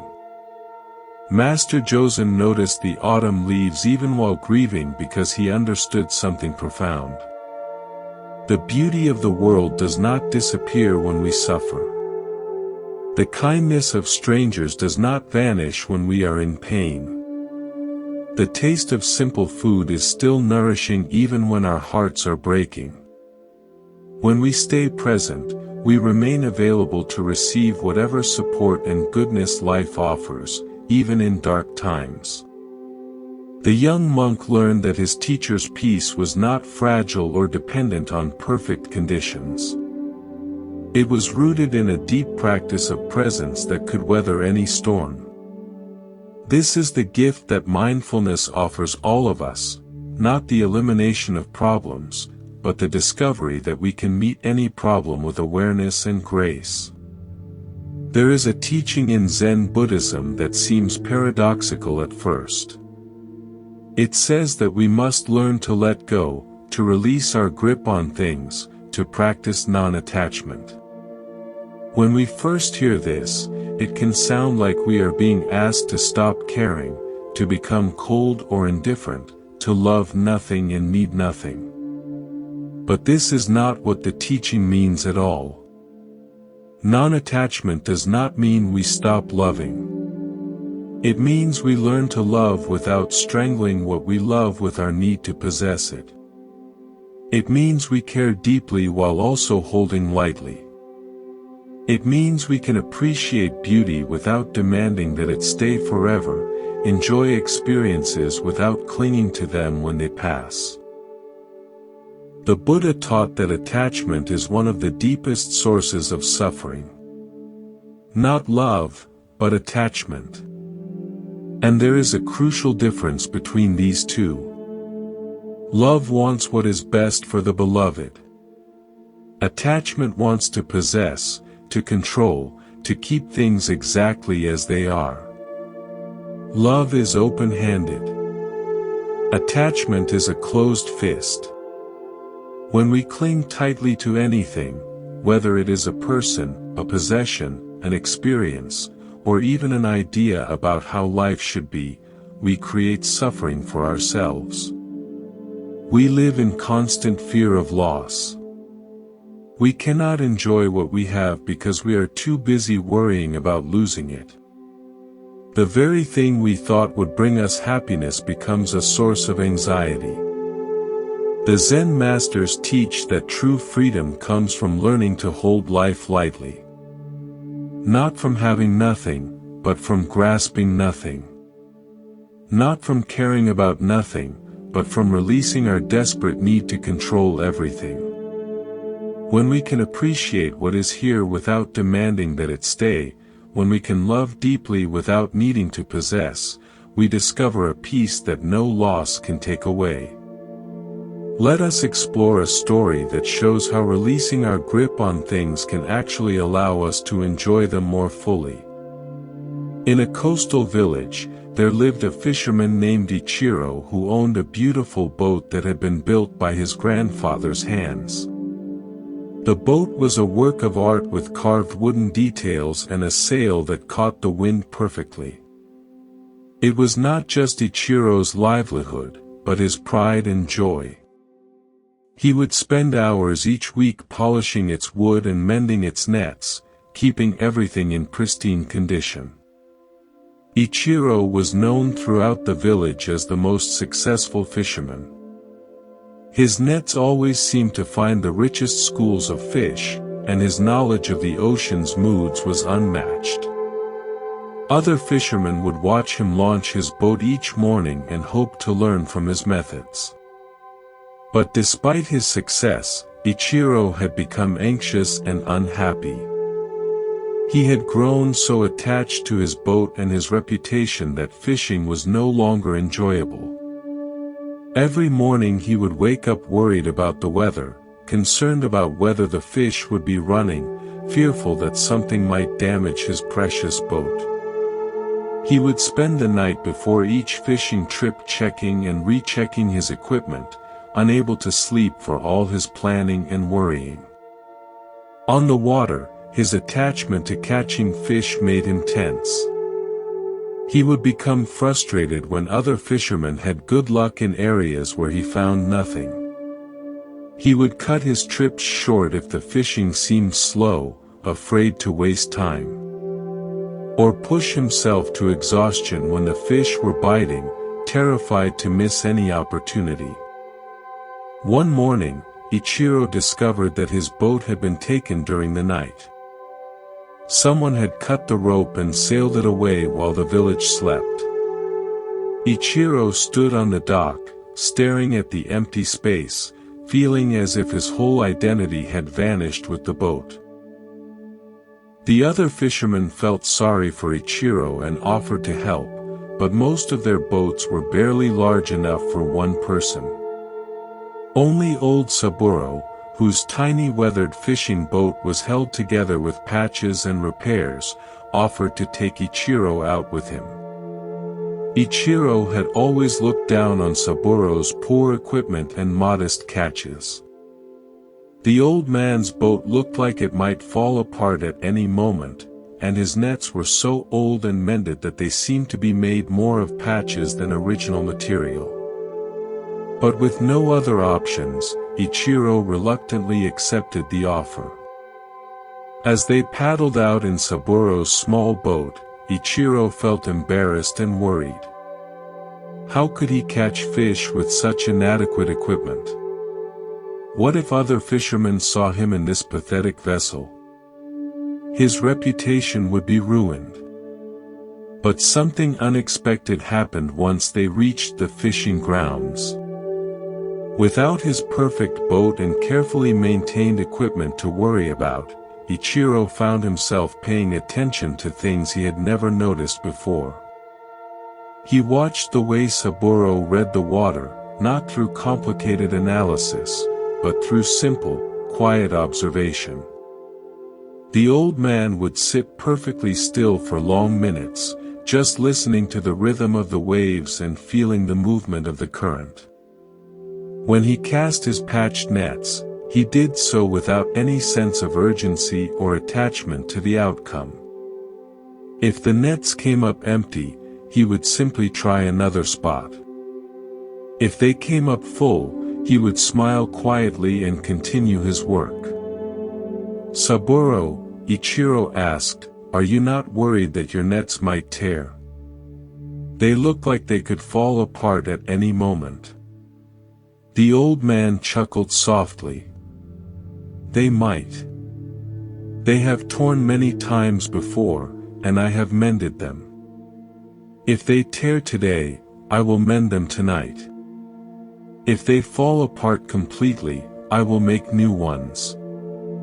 The fish do not care how pretty the nets are.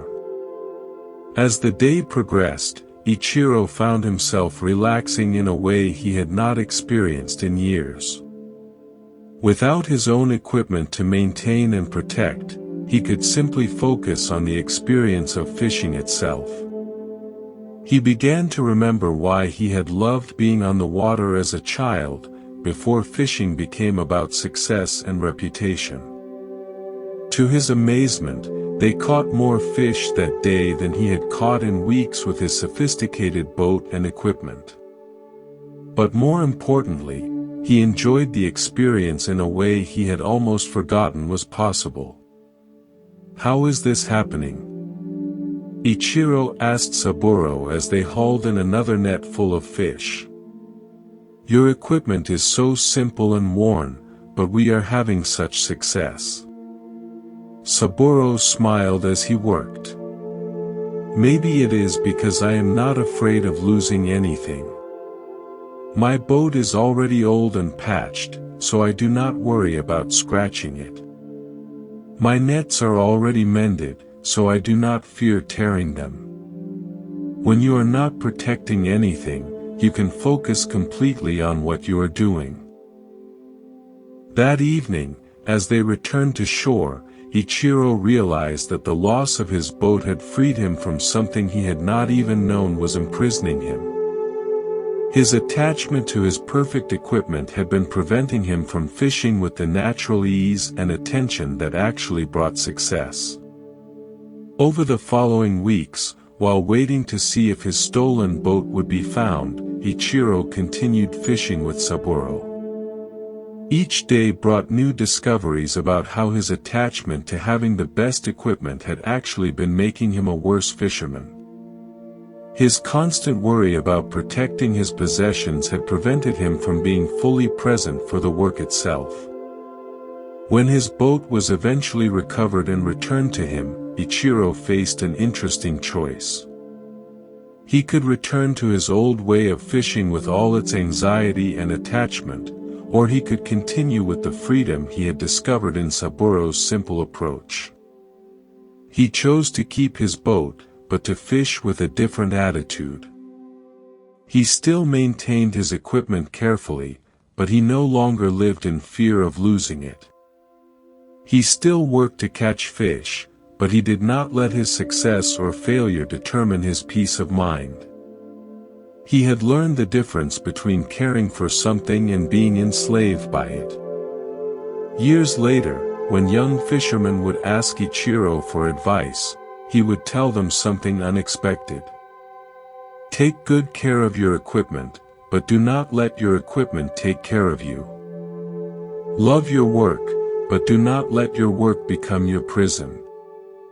The best fishing happens when you are not afraid of coming home empty-handed. This story shows us something essential about the nature of attachment and freedom. Ichiro loved his boat deeply, but his love had turned into attachment. He no longer simply appreciated the boat. He needed it to be perfect. He needed to protect it constantly. He needed his fishing to always be successful. And all of these needs created a prison of anxiety. When the boat was taken, Ichiro lost what he thought he needed. But he gained something far more valuable. He discovered what it feels like to work without the burden of constant worry, to fish without the weight of needing to succeed, to be on the water without the fear of damaging something precious. Old Saburo showed him what non-attachment looks like in practice. It is not indifference. Saburo clearly cared about his work. He treated his equipment with respect and mended it carefully. But he did not live in fear of losing it. He held his livelihood lightly. And this lightness allowed him to fish with natural grace and presence. The teaching of non-attachment does not ask us to stop caring about things. It asks us to stop making our peace dependent on keeping things exactly as they are. Ichiro could still care for his boat when it was returned. But now he cared for it without being imprisoned by it.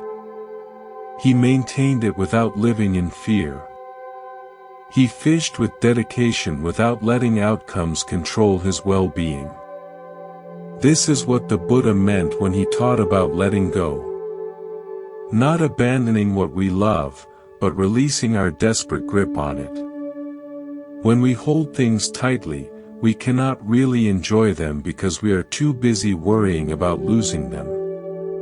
But when we hold them lightly, when we appreciate them while they are here without demanding they stay forever, we can actually be present for the beauty and value they offer. Ichiro's transformation shows us that what we think we need for happiness often becomes the source of our unhappiness. His perfect boat, instead of bringing joy, had become a source of constant anxiety. His reputation as a skilled fisherman, instead of feeling good, had become a burden he had to defend. Only when these things were taken away did he discover that he could be happy, could be successful, could enjoy his work without them. This does not mean we should not have possessions or take pride in our skills. It means we should not let these things possess us. We can enjoy what we have without being enslaved by the fear of losing it. We can work toward goals without making our peace dependent on achieving them. We can love people without trying to control them or keep them from changing. Let us explore another story that takes this teaching even deeper, showing how letting go can transform not just our relationship with things, but our relationship with our own expectations and plans. There was once a master calligrapher named Eisen who was renowned throughout the region for his skill. People would travel for days to commission a piece of his work, and his scrolls were treasured by collectors and temples. His brush strokes seemed to flow from some source of beauty beyond ordinary human ability. Eisen took great pride in his art. He would spend hours preparing his ink to perfect consistency, selecting brushes with ideal flexibility, and waiting for precisely the right mental state before beginning any important piece. His studio was arranged with careful attention, every tool in its proper place, everything organized to support his pursuit of perfection. One spring morning, a wealthy merchant commissioned Eisen to create a scroll for his daughter's wedding. It was to be the most important piece Eisen had ever attempted, worthy of the substantial payment offered. The merchant requested specific characters meaning eternal happiness, in Eisen's most elaborate style. Eisen prepared for days. He fasted to purify his mind, meditated to calm his spirit, and practiced the characters hundreds of times on ordinary paper.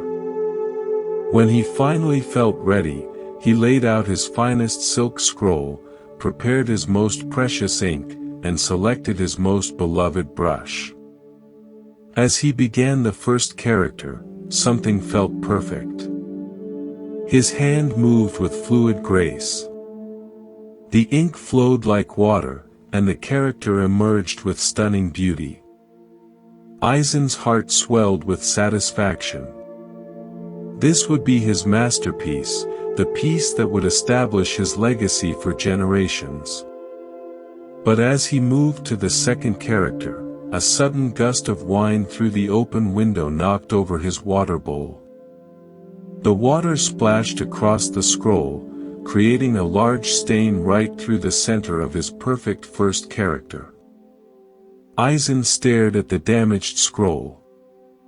Weeks of preparation destroyed in an instant. The silk was expensive and rare. The commission was crucial for his reputation. And worst of all, the perfect character he had created was now completely ruined. His first impulse was to rage at the wind, at his carelessness in leaving the window open, at the terrible timing. He could try to clean the scroll, but the damage was permanent. He could start over, but he had no more silk of this quality, and the merchant expected the piece within days. As Aizen sat staring at the damaged scroll, feeling his dreams of the perfect masterpiece crumble, something began to shift in his perception. He looked more closely at the water stain. It had created an organic, flowing shape that seemed to complement the partial character rather than destroy it. The stain had its own beauty, like a cloud formation or a mountain silhouette. Instead of throwing the scroll away in frustration, Aizen picked up his brush again. He began to work with the accident rather than against it. He incorporated the water stain into his design, using it as the foundation for an entirely different kind of composition. Where he had planned formal perfection, he now created something spontaneous and alive. The characters he painted around and through the stain had a freedom and energy unlike anything he had ever produced. Instead of trying to control every brush stroke, he let his hand respond to what was already on the silk. The accident became a partner in creation rather than an enemy of it. When Aizen finished, he had created something far more beautiful than his original plan. The piece had life and movement that his careful, controlled work had never achieved. The water stain, which had seemed like complete disaster, had freed him from his perfectionism and allowed his true artistic spirit to emerge. The merchant was amazed when he saw the finished work. "Master Aizen," he said, "I have seen many examples of your art, but this is beyond anything you have created before. How did you achieve such natural beauty?" Aizen smiled, remembering his initial horror at the accident. "I stopped trying to create perfection and started allowing perfection to create itself. The stain taught me that my greatest obstacle was not imperfection, but my fear of it. When I let go of needing to control every detail, my art became truly alive." From that day forward, Aizen's work changed completely. He still practiced diligently and prepared carefully, but he no longer tried to force predetermined outcomes. He learned to welcome accidents, to work with the unexpected, and to see imperfection as a doorway to deeper creativity. The story of Aizen shows us another dimension of letting go. His attachment was not to a physical object, but to an idea of how things should be. He had a perfect image in his mind of what his masterpiece would look like. And he was determined to make reality match that image. When the water spilled and destroyed his plan, he had a choice. He could have remained attached to his original vision, seeing the accident as pure disaster. He could have tried to fight against what had happened, wasting energy on anger and regret. But instead, he chose to let go. He released his grip on how things should be and opened himself to how things actually were. This letting go did not mean giving up or becoming careless. It meant working skillfully with what actually appeared rather than fighting against reality in favor of his expectations. And in that release, in that willingness to collaborate with accident rather than control everything, he created something more beautiful than his carefully controlled plan could have produced. This teaching reaches into every corner of our lives. How often do we suffer because reality does not match our expectations? How often do we miss opportunities for joy because we are too focused on how things should be to notice how they actually are? How much energy do we waste trying to force outcomes instead of responding creatively to what actually happens? The Buddhist path teaches us that our greatest suffering comes from fighting reality, not from reality itself, but from our insistence that it should be different. When Eisen stopped battling the water stain and started working with it, he discovered possibilities he never could have imagined. When we stop demanding that life match our plans and start engaging creatively with what actually shows up, we find a freedom and aliveness that no amount of control could provide. This is why letting go is so central to finding deep peace. It is not about giving up on life or becoming passive. It is about recognizing that our tight grip on how things should be often prevents us from seeing how beautiful they already are. It is about trusting that life knows something about unfolding that our worried minds cannot grasp. Both Ichiro and Eisen discovered this truth. The fisherman learned that his attachment to his perfect boat was preventing him from fishing with natural ease. The calligrapher learned that his attachment to perfection was preventing him from creating truly perfect art. Both found freedom not by getting what they wanted, but by releasing their desperate need to control outcomes. The peace that comes from this understanding is profound because it does not depend on circumstances being a certain way. Whether the boat is stolen or safe, whether the water spills or not, we can find our way to contentment by working skillfully with whatever appears. We can love our boats and care for our art while also remaining free from the anxiety that comes with clinging. This gateway of release invites us into a different way of being in the world. Not indifferent, but engaged without attachment. Not careless, but caring without clinging. Not passive, but active in a way that flows with life rather than fights against it. When we learn to hold life lightly, something remarkable happens. The things we love do not become less precious. They become more precious because we can actually appreciate them fully while they are here. The experiences we enjoy do not become less meaningful. They become more meaningful because we are not wasting our enjoyment worrying about when they will end. Old Saburo fishing in his patched boat, not worried about tearing his nets. Master Eisen working with the water stain instead of against it. Both show us what it looks like to engage fully with life while remaining free from the anxiety of control. Both teach us that the deepest satisfaction comes not from having everything go according to our plans, but from meeting whatever happens with wisdom and grace. In this balance between engagement and release, between loving and letting go, we find the peace that the Buddha promised. The peace that does not depend on circumstances, but on our relationship to circumstances. The peace that remains steady whether we gain or lose, succeed or fail, because it is rooted in something deeper than outcomes. There is something the Zen masters have noticed about wisdom. They have observed that we can know many things about truth without actually knowing truth itself. We can read hundreds of books about peace without experiencing a moment of real peace. We can memorize all the teachings about compassion without feeling genuine compassion in our hearts. This is not because books and teachings are worthless.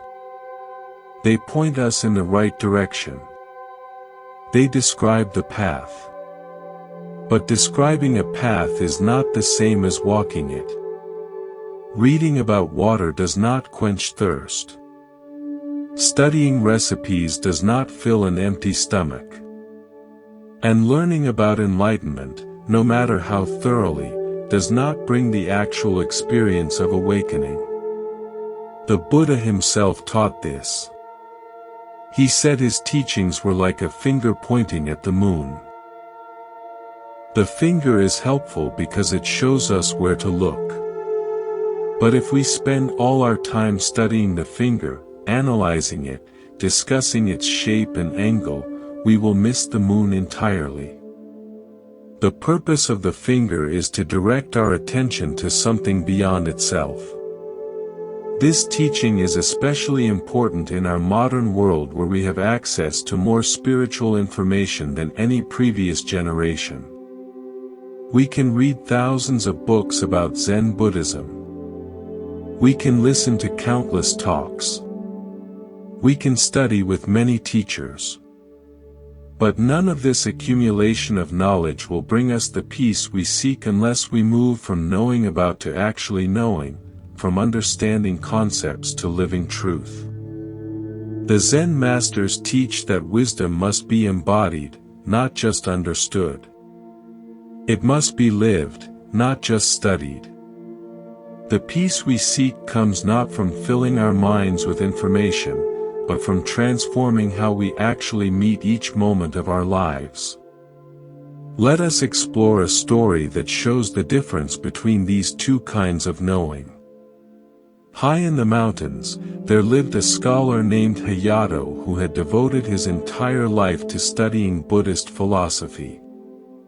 His small house was filled from floor to ceiling with ancient texts, commentaries, and volumes of teachings from every school of Buddhist thought. He could recite complex philosophical arguments from memory and explain the most subtle points of doctrine with impressive precision. Hayato spent his days reading, taking careful notes, and writing his own commentaries on the great works. He had developed a reputation as one of the most learned Buddhist scholars in the region. Students would occasionally make the difficult journey up the mountain to study with him, hoping to benefit from his vast knowledge.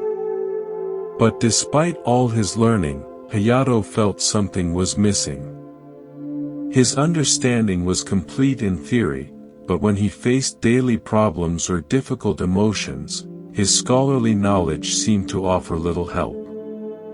He could explain the nature of suffering in elaborate detail, but he still suffered. He could describe the path to enlightenment perfectly, but he felt far from enlightened. One winter morning, an old woman appeared at Hayato's door. She was bent with age, dressed in simple peasant clothes, and carrying a small bundle of vegetables. She looked like any ordinary village farmer, certainly not someone who would have anything to teach a great scholar.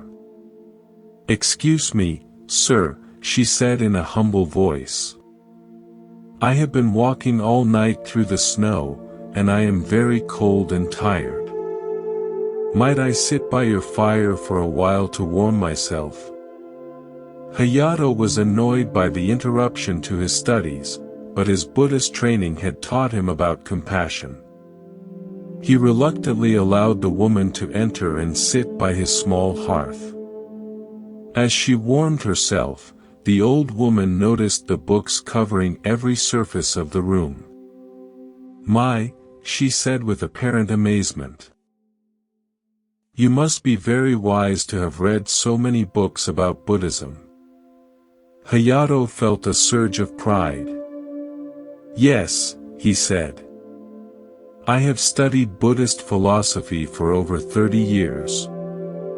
I know the teachings of all the great masters. There is probably no question about Buddhist doctrine that I cannot answer."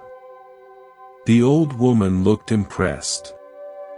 "How wonderful," she said. "I am just a simple farmer, but I've always wondered about something. Perhaps you could help me understand." "Of course," Hayato said, pleased to have an opportunity to demonstrate his knowledge to someone who would surely be amazed by his wisdom. The woman was quiet for a moment, staring into the fire. Then she asked simply, "What is Buddha?" Hayato launched into an elaborate explanation. He spoke about the historical Buddha, about Buddha nature, about the different aspects of Buddha in various philosophical systems. He quoted ancient texts and cited famous masters. He covered every dimension of Buddhahood that his scholarly training had taught him. He spoke for nearly an hour. When he finished, he looked at the old woman expectantly, waiting for her to express amazement at his learning. But she simply looked confused. "I am sorry," she said apologetically, "but I still do not understand. You have told me many things about Buddha, but you have not told me what Buddha is." Hayato felt a flash of irritation. "I just explained it in great detail. Perhaps you were not listening carefully enough. Buddha is the awakened one, the one who achieved complete enlightenment, the teacher who showed us the path." "Yes, yes," the old woman interrupted gently. "But what is Buddha? Not what Buddha did or what Buddha teaches, but what Buddha actually is." Hayato tried again, this time using different terminology and approaching the question from various philosophical angles. But no matter how he explained it, the woman kept asking the same simple question, "But what is Buddha?" After 2 hours of increasingly frustrated explanations, Hayato finally lost his patience. "Look, old woman, if you cannot understand such basic Buddhist concepts, perhaps you should stick to farming and leave philosophy to those who are capable of grasping it." The elderly woman looked at him with eyes that suddenly seemed much deeper than before. "My dear scholar," she said softly, "you have spent 30 years learning about Buddha, but you have never met Buddha. You can describe Buddha perfectly, but you do not know what Buddha is." She stood up slowly and gathered her small bundle. True understanding is not found in books or explanations. It is found in direct experience. You know what Buddha did and what Buddha taught, but you do not know what Buddha is because you have never looked inside yourself to find the Buddha nature that lives there. As she walked toward the door, she turned back with a gentle smile. "I am just a simple farmer, as you said. I cannot read your books or explain your philosophies. But when I work in my garden, I know Buddha. When I sit quietly in the evening, I meet Buddha. When I help a neighbor or feed a hungry animal, Buddha is there. I may not know about Buddha, but I know Buddha directly." With that, the old woman disappeared into the snowy morning, leaving Hayato alone with his thousands of books and his suddenly hollow-feeling knowledge. For days afterward, Hayato could not concentrate on his studies. The woman's simple question kept echoing in his mind, "What is Buddha?" He realized that despite all his learning, he truly could not answer this most basic question from his own direct experience. He knew what others had said about Buddha, but he had never encountered Buddha himself. This meeting changed everything for Hayato. He did not abandon his books entirely, but he began to balance his scholarly study with simple practice. He started paying attention to his daily activities, looking for Buddha in ordinary moments rather than just in philosophical texts. Gradually, Hayato's understanding transformed from something he carried in his head to something he experienced in his heart. His knowledge became wisdom, not because he learned new information, but because he began to live what he had always known intellectually. This story shows us something essential about the path to peace. Hayato had accumulated vast knowledge about Buddhism. He could explain every teaching, quote every text, answer every philosophical question. But all this knowledge remained abstract, separate from his actual life. It was information in his head, not wisdom in his heart. The old woman with her simple question revealed what was missing. She kept asking, "What is Buddha?" Not, "What do the texts say about Buddha?" She was pointing beyond concepts and explanations to direct experience. And Hayato, for all his learning, could not answer from that place of direct knowing.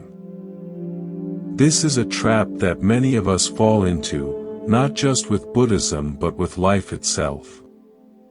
We think that understanding something intellectually means we truly know it.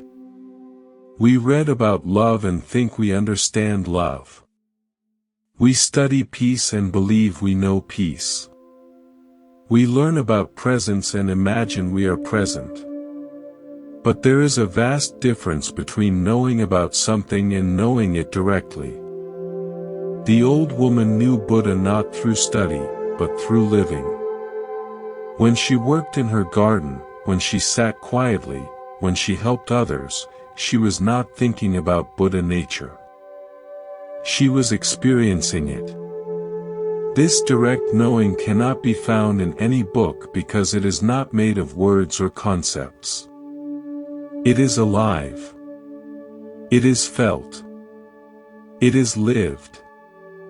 Hayato's transformation began when he realized that all his knowledge was like a menu in a restaurant. The menu describes the food beautifully. It lists every ingredient, explains every flavor. But reading the menu, no matter how thoroughly, does not feed you. At some point, you must actually eat the food. You must have the direct experience that the menu only points toward. This is what the Zen masters mean when they teach about direct knowing. They are not saying that study is worthless. The menu has value. It helps you choose what to order. But the purpose of the menu is to lead you to the actual meal. The purpose of Buddhist teachings is to lead you to the actual experience of peace, of awakening, of your own true nature. Let us explore another story that shows how this direct knowing appears in the simplest circumstances, often more readily than in elaborate philosophy. In a monastery known for scholarly debate, the monks would gather every evening after their work to discuss Buddhist philosophy. They took great pride in their intellectual understanding. They could argue fine points of doctrine for hours, each monk trying to demonstrate the depth of his knowledge and the sharpness of his reasoning. A young monk named Goro particularly loved these debates. He was quick-witted and well-read, and he took satisfaction in winning arguments and proving other monks wrong. He would spend his days preparing clever points and studying obscure texts so that he could impress everyone during the evening discussions. One day, a new monk arrived at the monastery. His name was Tekken, and he seemed different from the others. He was older, perhaps in his 60s, with weathered hands that showed years of hard work. He spoke little, and during the evening debates, he would sit quietly in the back, listening carefully, but never participating. This puzzled Goro. How could anyone sit through such fascinating discussions without wanting to contribute? After a week of watching Tekken's silence, Goro decided to draw him into the conversation. During a particularly intense debate about the nature of emptiness, Goro turned to the newcomer and said, "Brother Tekken, you have been listening to our discussions all week without saying a word. Surely you must have some opinion about whether all things are empty of inherent existence." All eyes turned to Tekken, who looked slightly uncomfortable at being put on the spot. He was quiet for a long moment before responding. "I am sorry, but I do not really understand what you mean by inherent existence.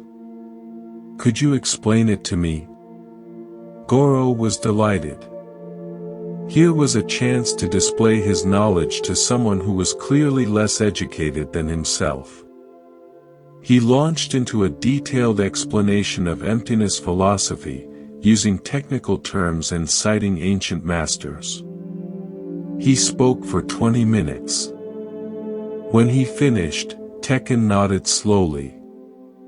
"Thank you for that explanation, but I am still not sure I understand. Can you give me an example from daily life?" Goro was happy to oblige.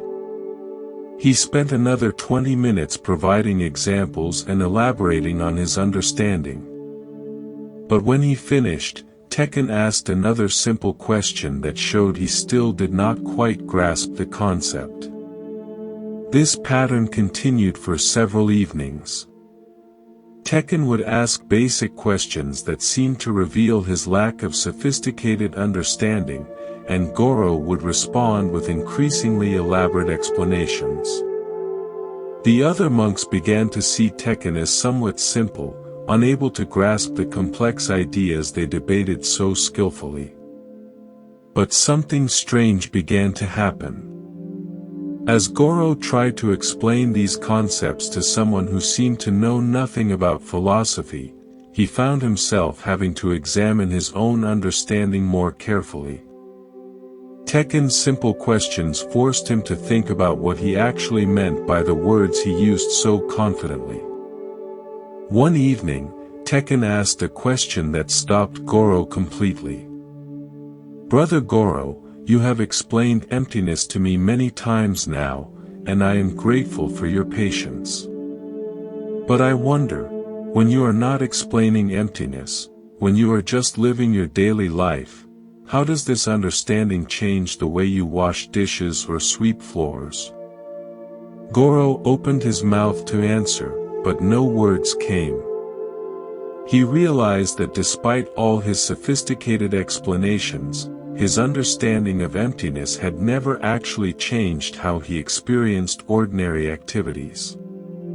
It remained an intellectual concept separate from his lived experience.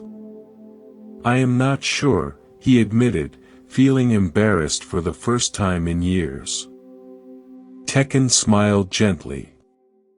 "Thank you for your honesty. You see, I spent 40 years as a farmer before coming here. I never learned the proper names for Buddhist concepts, and I cannot engage in philosophical debates. But when I plant seeds in soil and watch them grow, I experience something that might be what you call emptiness. When I see how crops depend on sun and rain and earth and human care, I understand what you might call interdependence." He paused, looking around at the gathered monks. "I came here hoping to learn the names for what I had already experienced in my daily work. But I am starting to think that maybe the names are not the most important thing. Maybe the experience is what matters. The room fell silent. For the first time, many of the monks questioned whether their sophisticated debates were bringing them closer to wisdom or further from it. "Do not misunderstand me," Tekken continued. "I am not saying study is worthless. I am grateful for all the explanations you have given me. But I wonder if sometimes we get so interested in talking about truth that we forget to live it."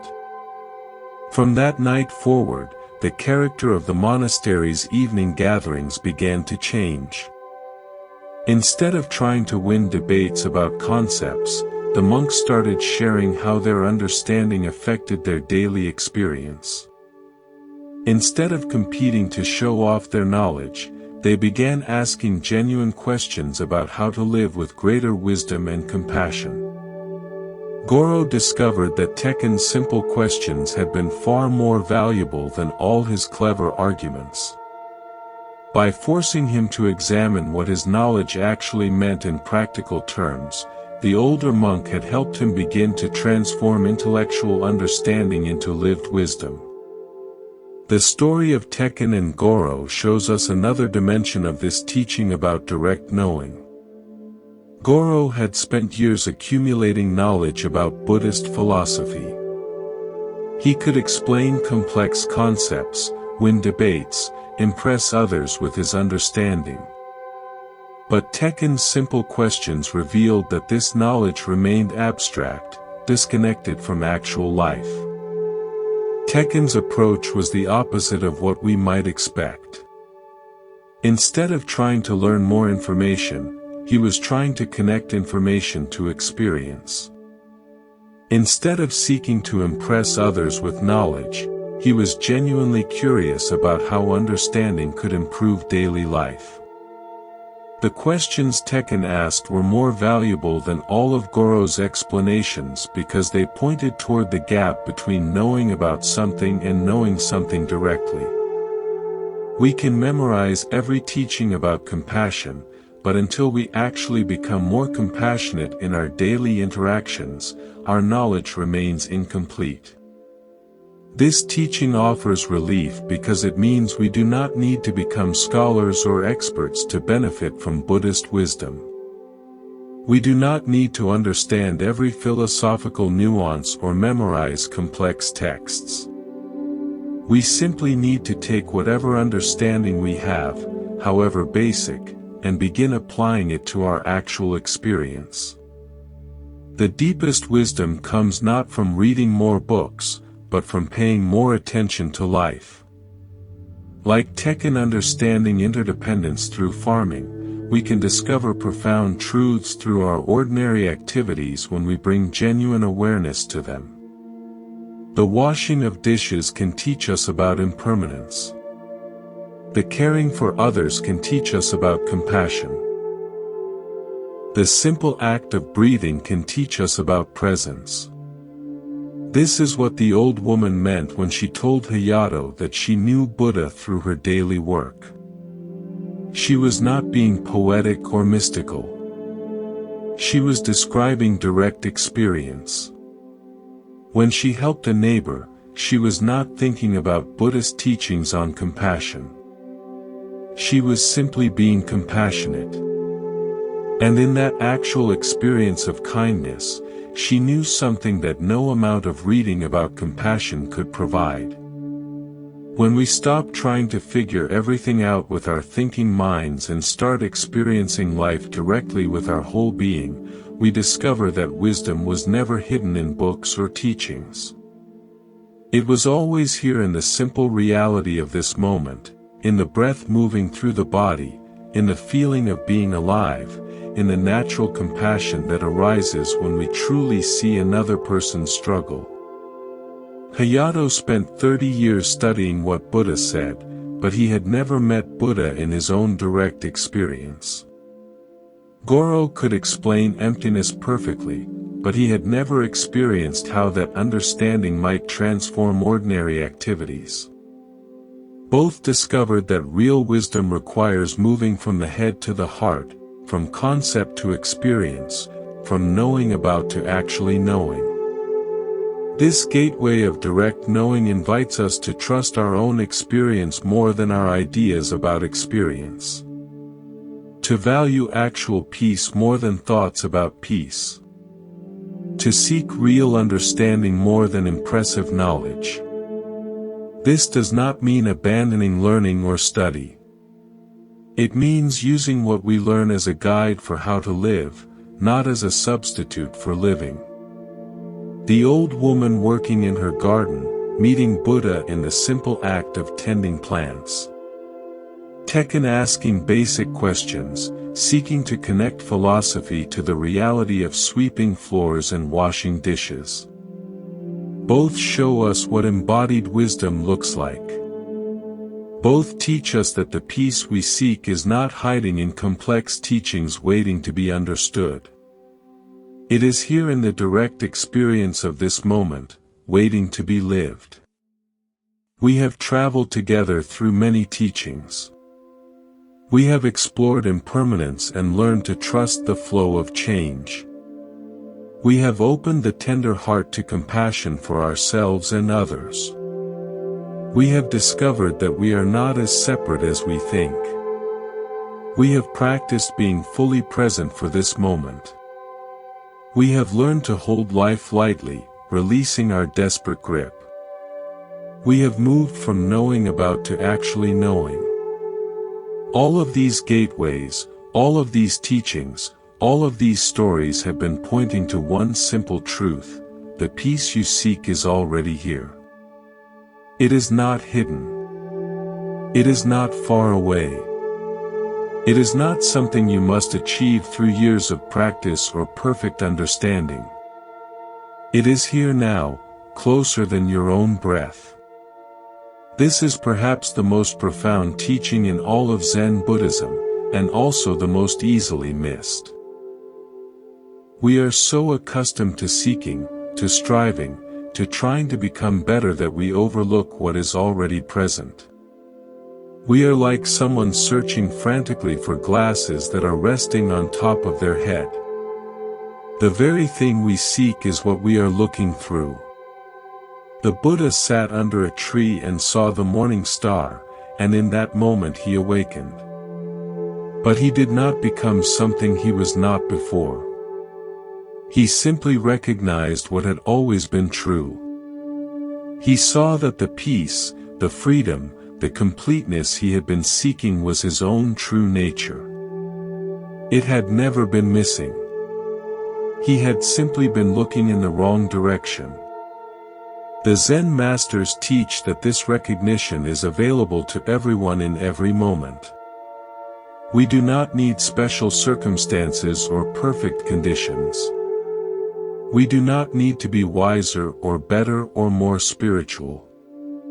We simply need to stop long enough to notice what has always been here. Like the stars that shine during the day but are hidden by the brightness of the sun, our true nature is always present, simply waiting to be recognized. Let us explore a story that shows how this recognition can dawn in the simplest circumstances. A young monk named Aki had devoted his life to seeking enlightenment. He had studied at many temples, practiced with various teachers, and read countless texts about the path to awakening. He was sincere and dedicated, rising early each morning to meditate, spending long hours in practice, always searching for the profound realization that would finally bring him peace. But despite years of effort, Aki felt no closer to his goal. Other monks spoke of profound insights and mystical experiences, but these eluded him. He began to believe that something was wrong with him, that he was somehow not suited for spiritual practice, that enlightenment was meant for others but not for him. One spring morning, discouraged and exhausted from years of seeking, Aki decided to leave the monastery and travel in search of a truly enlightened master, someone who could give him the final teaching he needed, the missing piece that would unlock the door to awakening. He walked for many days, asking in each village if anyone knew of an enlightened teacher. Most people shook their heads or pointed him toward other monasteries. But in one small village, an old shopkeeper told him about a woman who lived in a simple cottage at the edge of town. "Her name is Chio," the shopkeeper said. "She is just an old woman who tends her garden and sits on her porch. But there is something about her, a peace. People say she is wise, though she has never claimed to be a teacher." Aki found the cottage easily. It sat at the end of a quiet lane, surrounded by a well-tended garden. On the wooden porch, an elderly woman sat in the morning light, a cup of tea in her weathered hands. She looked up as Aki approached, her face serene and welcoming. "Excuse me, honored grandmother," Aki said, bowing respectfully. "I am searching for an enlightened teacher."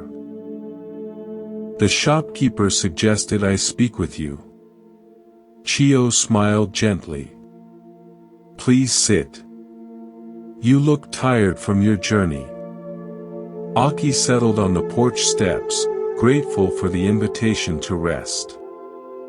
"I have been seeking enlightenment for many years," he explained. "I have practiced diligently, studied with many teachers, but I still feel far from awakening. I am looking for someone who truly understands the deepest teachings. Someone who can show me what I am missing." "And what do you think you are missing?" Chio asked, taking a slow sip of her tea.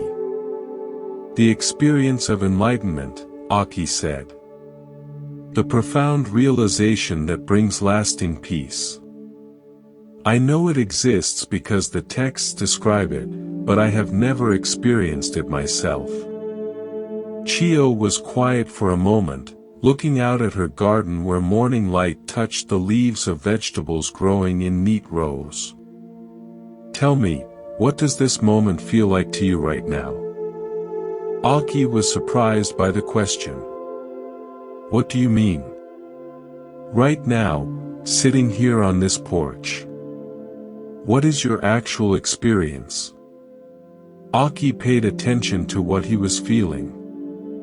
"I am tired from walking. The morning air feels cool. I can hear birds singing. The porch is comfortable to sit on. And in this moment, are you suffering?" Aki thought about it. "No, not right now." "Are you confused about what is real?" "No, I can see and feel everything clearly." "Are you failing to be alive, to be aware, to be present?" "No, I am here. I am aware." Chio smiled. "Then what exactly are you seeking?"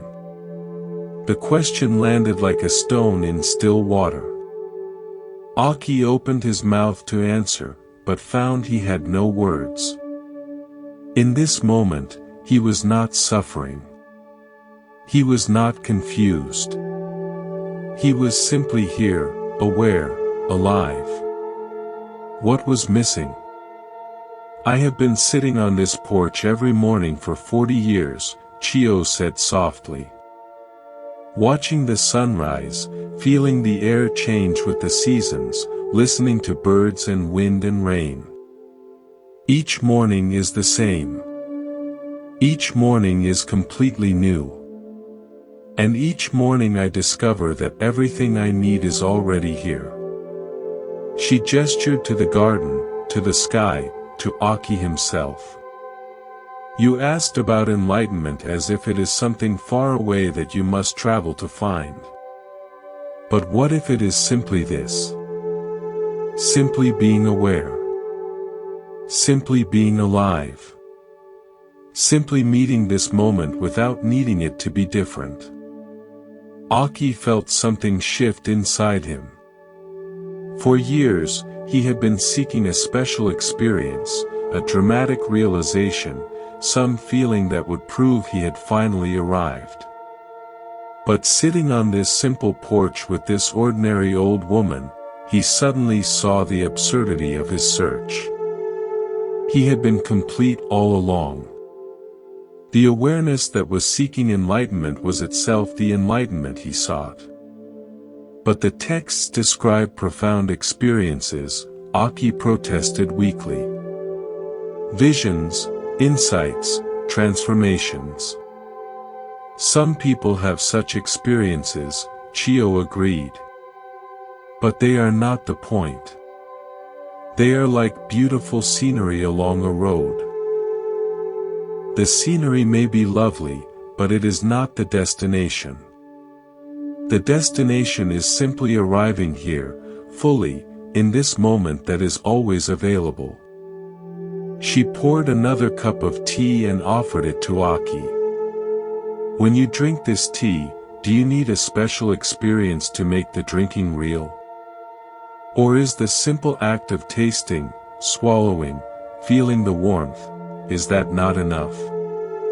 Aki accepted the cup and drank slowly. The tea was bitter and sweet at the same time. It warmed his throat. It was just tea, nothing special. And yet, paying full attention to it, it was completely satisfying, complete in itself. You have spent years preparing for enlightenment, Chio said. But enlightenment is not something you prepare for. It is something you recognize. Like recognizing an old friend you had forgotten. It was always here. You simply stopped looking long enough to see. Aki stayed with Chio for 3 days, not to receive special teachings or learn secret practices, but simply to sit with her, to help with simple tasks, to eat meals together, to watch the light change across the garden. And in that simplicity, he began to understand, the peace he had been seeking was not something he needed to create or achieve. It was the natural state of awareness itself when it stopped seeking. The enlightenment he had been chasing was simply the recognition that there was nowhere to go, nothing to become, nothing missing from this moment. On the morning he left to return to his monastery, Chio walked him to the edge of her garden. "What will you tell your brothers when they ask what you learned?" she asked. Aki smiled. "I will tell them I learned nothing, and that nothing was exactly what I needed to learn." Years later, Aki became a respected teacher himself. When students came to him seeking enlightenment, he would sometimes tell them about the old woman who taught him the most important lesson by teaching him nothing at all. "The greatest teacher I ever met," he would say, "was someone who simply showed me that what I was seeking was what I was looking through all along." This story shows us the culmination of all the teachings we have explored together. Aki spent years seeking enlightenment, believing it was something he needed to find or achieve. But Chio helped him see that he was already awake, already aware, already complete. The seeking itself was the only thing preventing him from recognizing this. This is what all the gateways have been pointing toward. When we truly understand impermanence, we stop trying to freeze time and recognize the perfection of constant flow. When we open the tender heart, we discover that our capacity to feel is itself a form of completeness. When we see through the illusion of separation, we recognize our true nature is spacious and free. When we practice presence, we come home to the only moment that exists. When we let go, we discover we were never holding anything real in the first place. When we move from concept to experience, we find that truth was never hidden in ideas. All of these teachings lead here, to the simple recognition that you are already home, already whole, already at peace. Not because you have achieved something, but because that is your nature. Like water being wet or fire being warm, awareness is naturally peaceful when it stops struggling against itself. This recognition does not mean all your problems disappear. Chio still had to tend her garden, deal with the weather, grow old. Aki still had to navigate daily life, face challenges, experience both joy and sorrow. But underneath all of these changing circumstances was something that remained stable, the simple fact of awareness itself, of being alive, of being here. Let us explore one more story that shows how this recognition can transform a lifetime of seeking into a lifetime of simply being. In a large monastery there lived a master named Ren who had been teaching students for 50 years. He was known throughout the region for his deep knowledge and his ability to answer even the most difficult questions about spiritual practice. His lectures were attended by hundreds, and his books were studied in temples across the land. But as Master Ren grew older, something began to change in his teaching. Instead of giving long, elaborate explanations, he started responding to questions with simpler and shorter answers. Instead of assigning complex practices, he began suggesting that students simply sit quietly and pay attention to their breath. His senior students were puzzled by this change. They had come expecting profound teachings and sophisticated practices, but their master seemed to be offering them nothing but basic instructions they had learned years earlier. One evening, a senior student approached Master Ren with concern. "Master, forgive me for asking, but your recent teaching seems so different from before. Have you forgotten the deeper aspects of the Dharma? Are you feeling well?" Master Ren invited his student to sit with him on the temple porch where they could watch the evening stars begin to appear in the darkening sky. "Tell me," the master said, "when you first came to study here 20 years ago, what were you seeking?" "I was seeking enlightenment, liberation from suffering, understanding of ultimate reality," the student replied. "And have you found these things?" The student hesitated. "I have learned much, and my practice has deepened, but I still feel like there is something more I need to understand or achieve." Master Ren pointed to a bright star that had just become visible. "Do you see that star?" "Yes, Master." "What is it doing?" The student looked confused. "It is shining." "Is it trying to shine? Is it working hard to be bright? Is it seeking to become a better star?" "No, it is just naturally shining." "And yet," Master Ren said softly, "its light has traveled across vast distances to reach your eyes. Without any effort or seeking, it illuminates the darkness for anyone who looks up." They sat in peaceful silence as more stars appeared across the clear night sky. "When I was a young teacher," Master Ren continued, "I thought my job was to give students complicated practices and profound insights. I believed that enlightenment was something difficult that required years of special effort. But as I have grown older, I have discovered something simpler." He gestured toward the field of stars above them. "Look at this perfect teaching that appears every clear night. The stars do not struggle to shine. The sky does not effort to be spacious. The night does not try to be peaceful. Yet here is the most complete demonstration of our true nature anyone could ask for." The student looked up at the stars with new understanding. "You are saying that our true nature is like the stars, naturally luminous without effort." "I am not saying anything," Master Ren replied with a gentle laugh.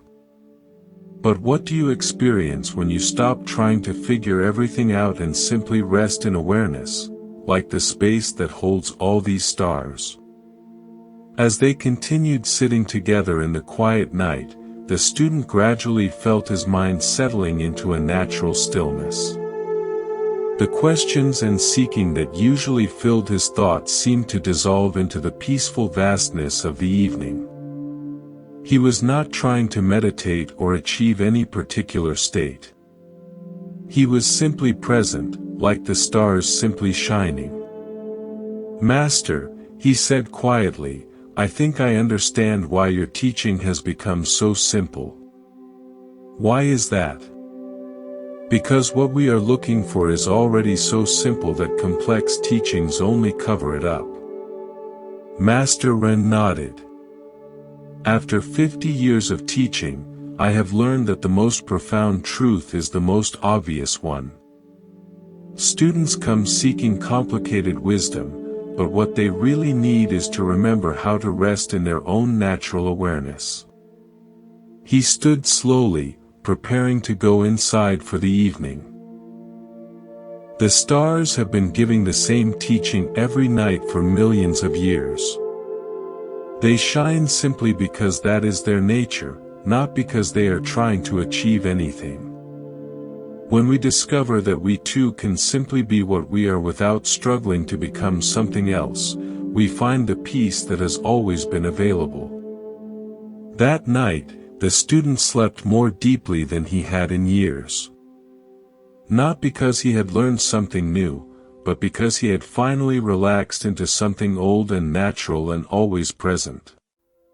He had discovered that the peace he had been seeking was the peace of awareness itself, not as an achievement, but as his fundamental nature. The story of Master Ren shows us how a lifetime of teaching can lead to the simplest truth. After 50 years of explaining complex philosophy and assigning elaborate practices, he discovered that what he had been trying to lead people toward was so simple that all the complexity was actually hiding it. Like stars that shine naturally without trying, our true nature is already complete, already peaceful, already aware. We do not need to add anything to it or achieve anything special. We simply need to recognize what has always been here. This is why Master Ren's teaching became simpler over time. Not because he forgot the complex teachings, but because he saw more clearly what those teachings were pointing toward. All the philosophy, all the practices, all the explanations were just different ways of saying, "Look here. See what you already are. Recognize the peace that is your nature." The young student expected that after 20 years of practice, he would need even more advanced teachings. But what he actually needed was to stop seeking and start recognizing, to stop trying to become enlightened and start noticing that awareness itself is already awake. This is the gateway of coming home. Not arriving somewhere new, but recognizing where you have always been. Not becoming something different, but seeing clearly what you already are. Not achieving peace after years of effort, but discovering that peace is your natural state. Everything we have explored in this journey together has been pointing here. The impermanence that teaches us to trust. The suffering that opens the heart. The recognition of no separation. The practice of presence. The art of letting go. The wisdom of direct knowing. All of these are not steps on a long journey to somewhere else. They are all different ways of recognizing what is already here. Chio sitting on her porch for 40 years, discovering each morning that everything she needs is already present. Master Ren simplifying his teachings after 50 years, recognizing that the profound is obvious. Aki discovering that the enlightenment he sought was what he was seeking through. All of them found the same truth in different ways, the truth that you are already home. This does not mean your life becomes perfect. You will still face challenges, experience both joy and sorrow, navigate difficulties. But underneath all of these changing circumstances is something that does not change, the simple awareness that experiences everything, the consciousness that is reading these words right now, the presence that has been here your entire life, witnessing everything, never absent, never truly troubled. The seeking can stop now. Not because you have finally achieved what you were seeking, but because you recognize that seeking was looking for something that was never actually lost. Like Aki searching for glasses that were on his head, we have been looking everywhere for a piece that was looking through us all along. This recognition is gentle. It is not dramatic or special. It is like coming home after a long journey and finding everything exactly where you left it. Familiar, simple, complete. The door was never locked. You simply forgot that home was always available. All the teachings of Zen Buddhism, all the stories and practices and wisdom accumulated over centuries, point toward this moment. This simple, ordinary, completely extraordinary moment of being aware, being alive, being here. Nothing needs to be added. Nothing needs to be achieved. You are already what you have been seeking. The gateway of coming home stands open. Not because you have finally earned the right to enter, but because it was never closed. You are already inside, already home, already at peace. You simply need to recognize this truth, to stop seeking long enough to see what has always been here. We have walked together through ancient wisdom that has guided countless hearts toward peace. Through teachings about change and compassion, presence and release, knowing and being. All of these words, all of these stories have been pointing beyond themselves.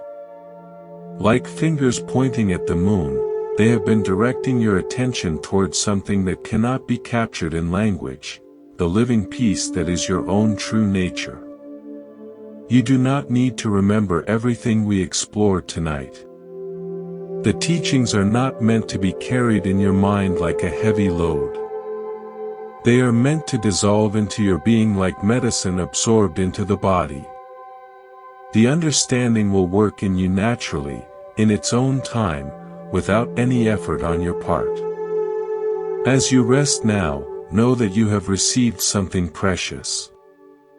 Not new information to add to what you already know, but a remembering of what you have always been. Seeds have been planted in the fertile ground of your awareness.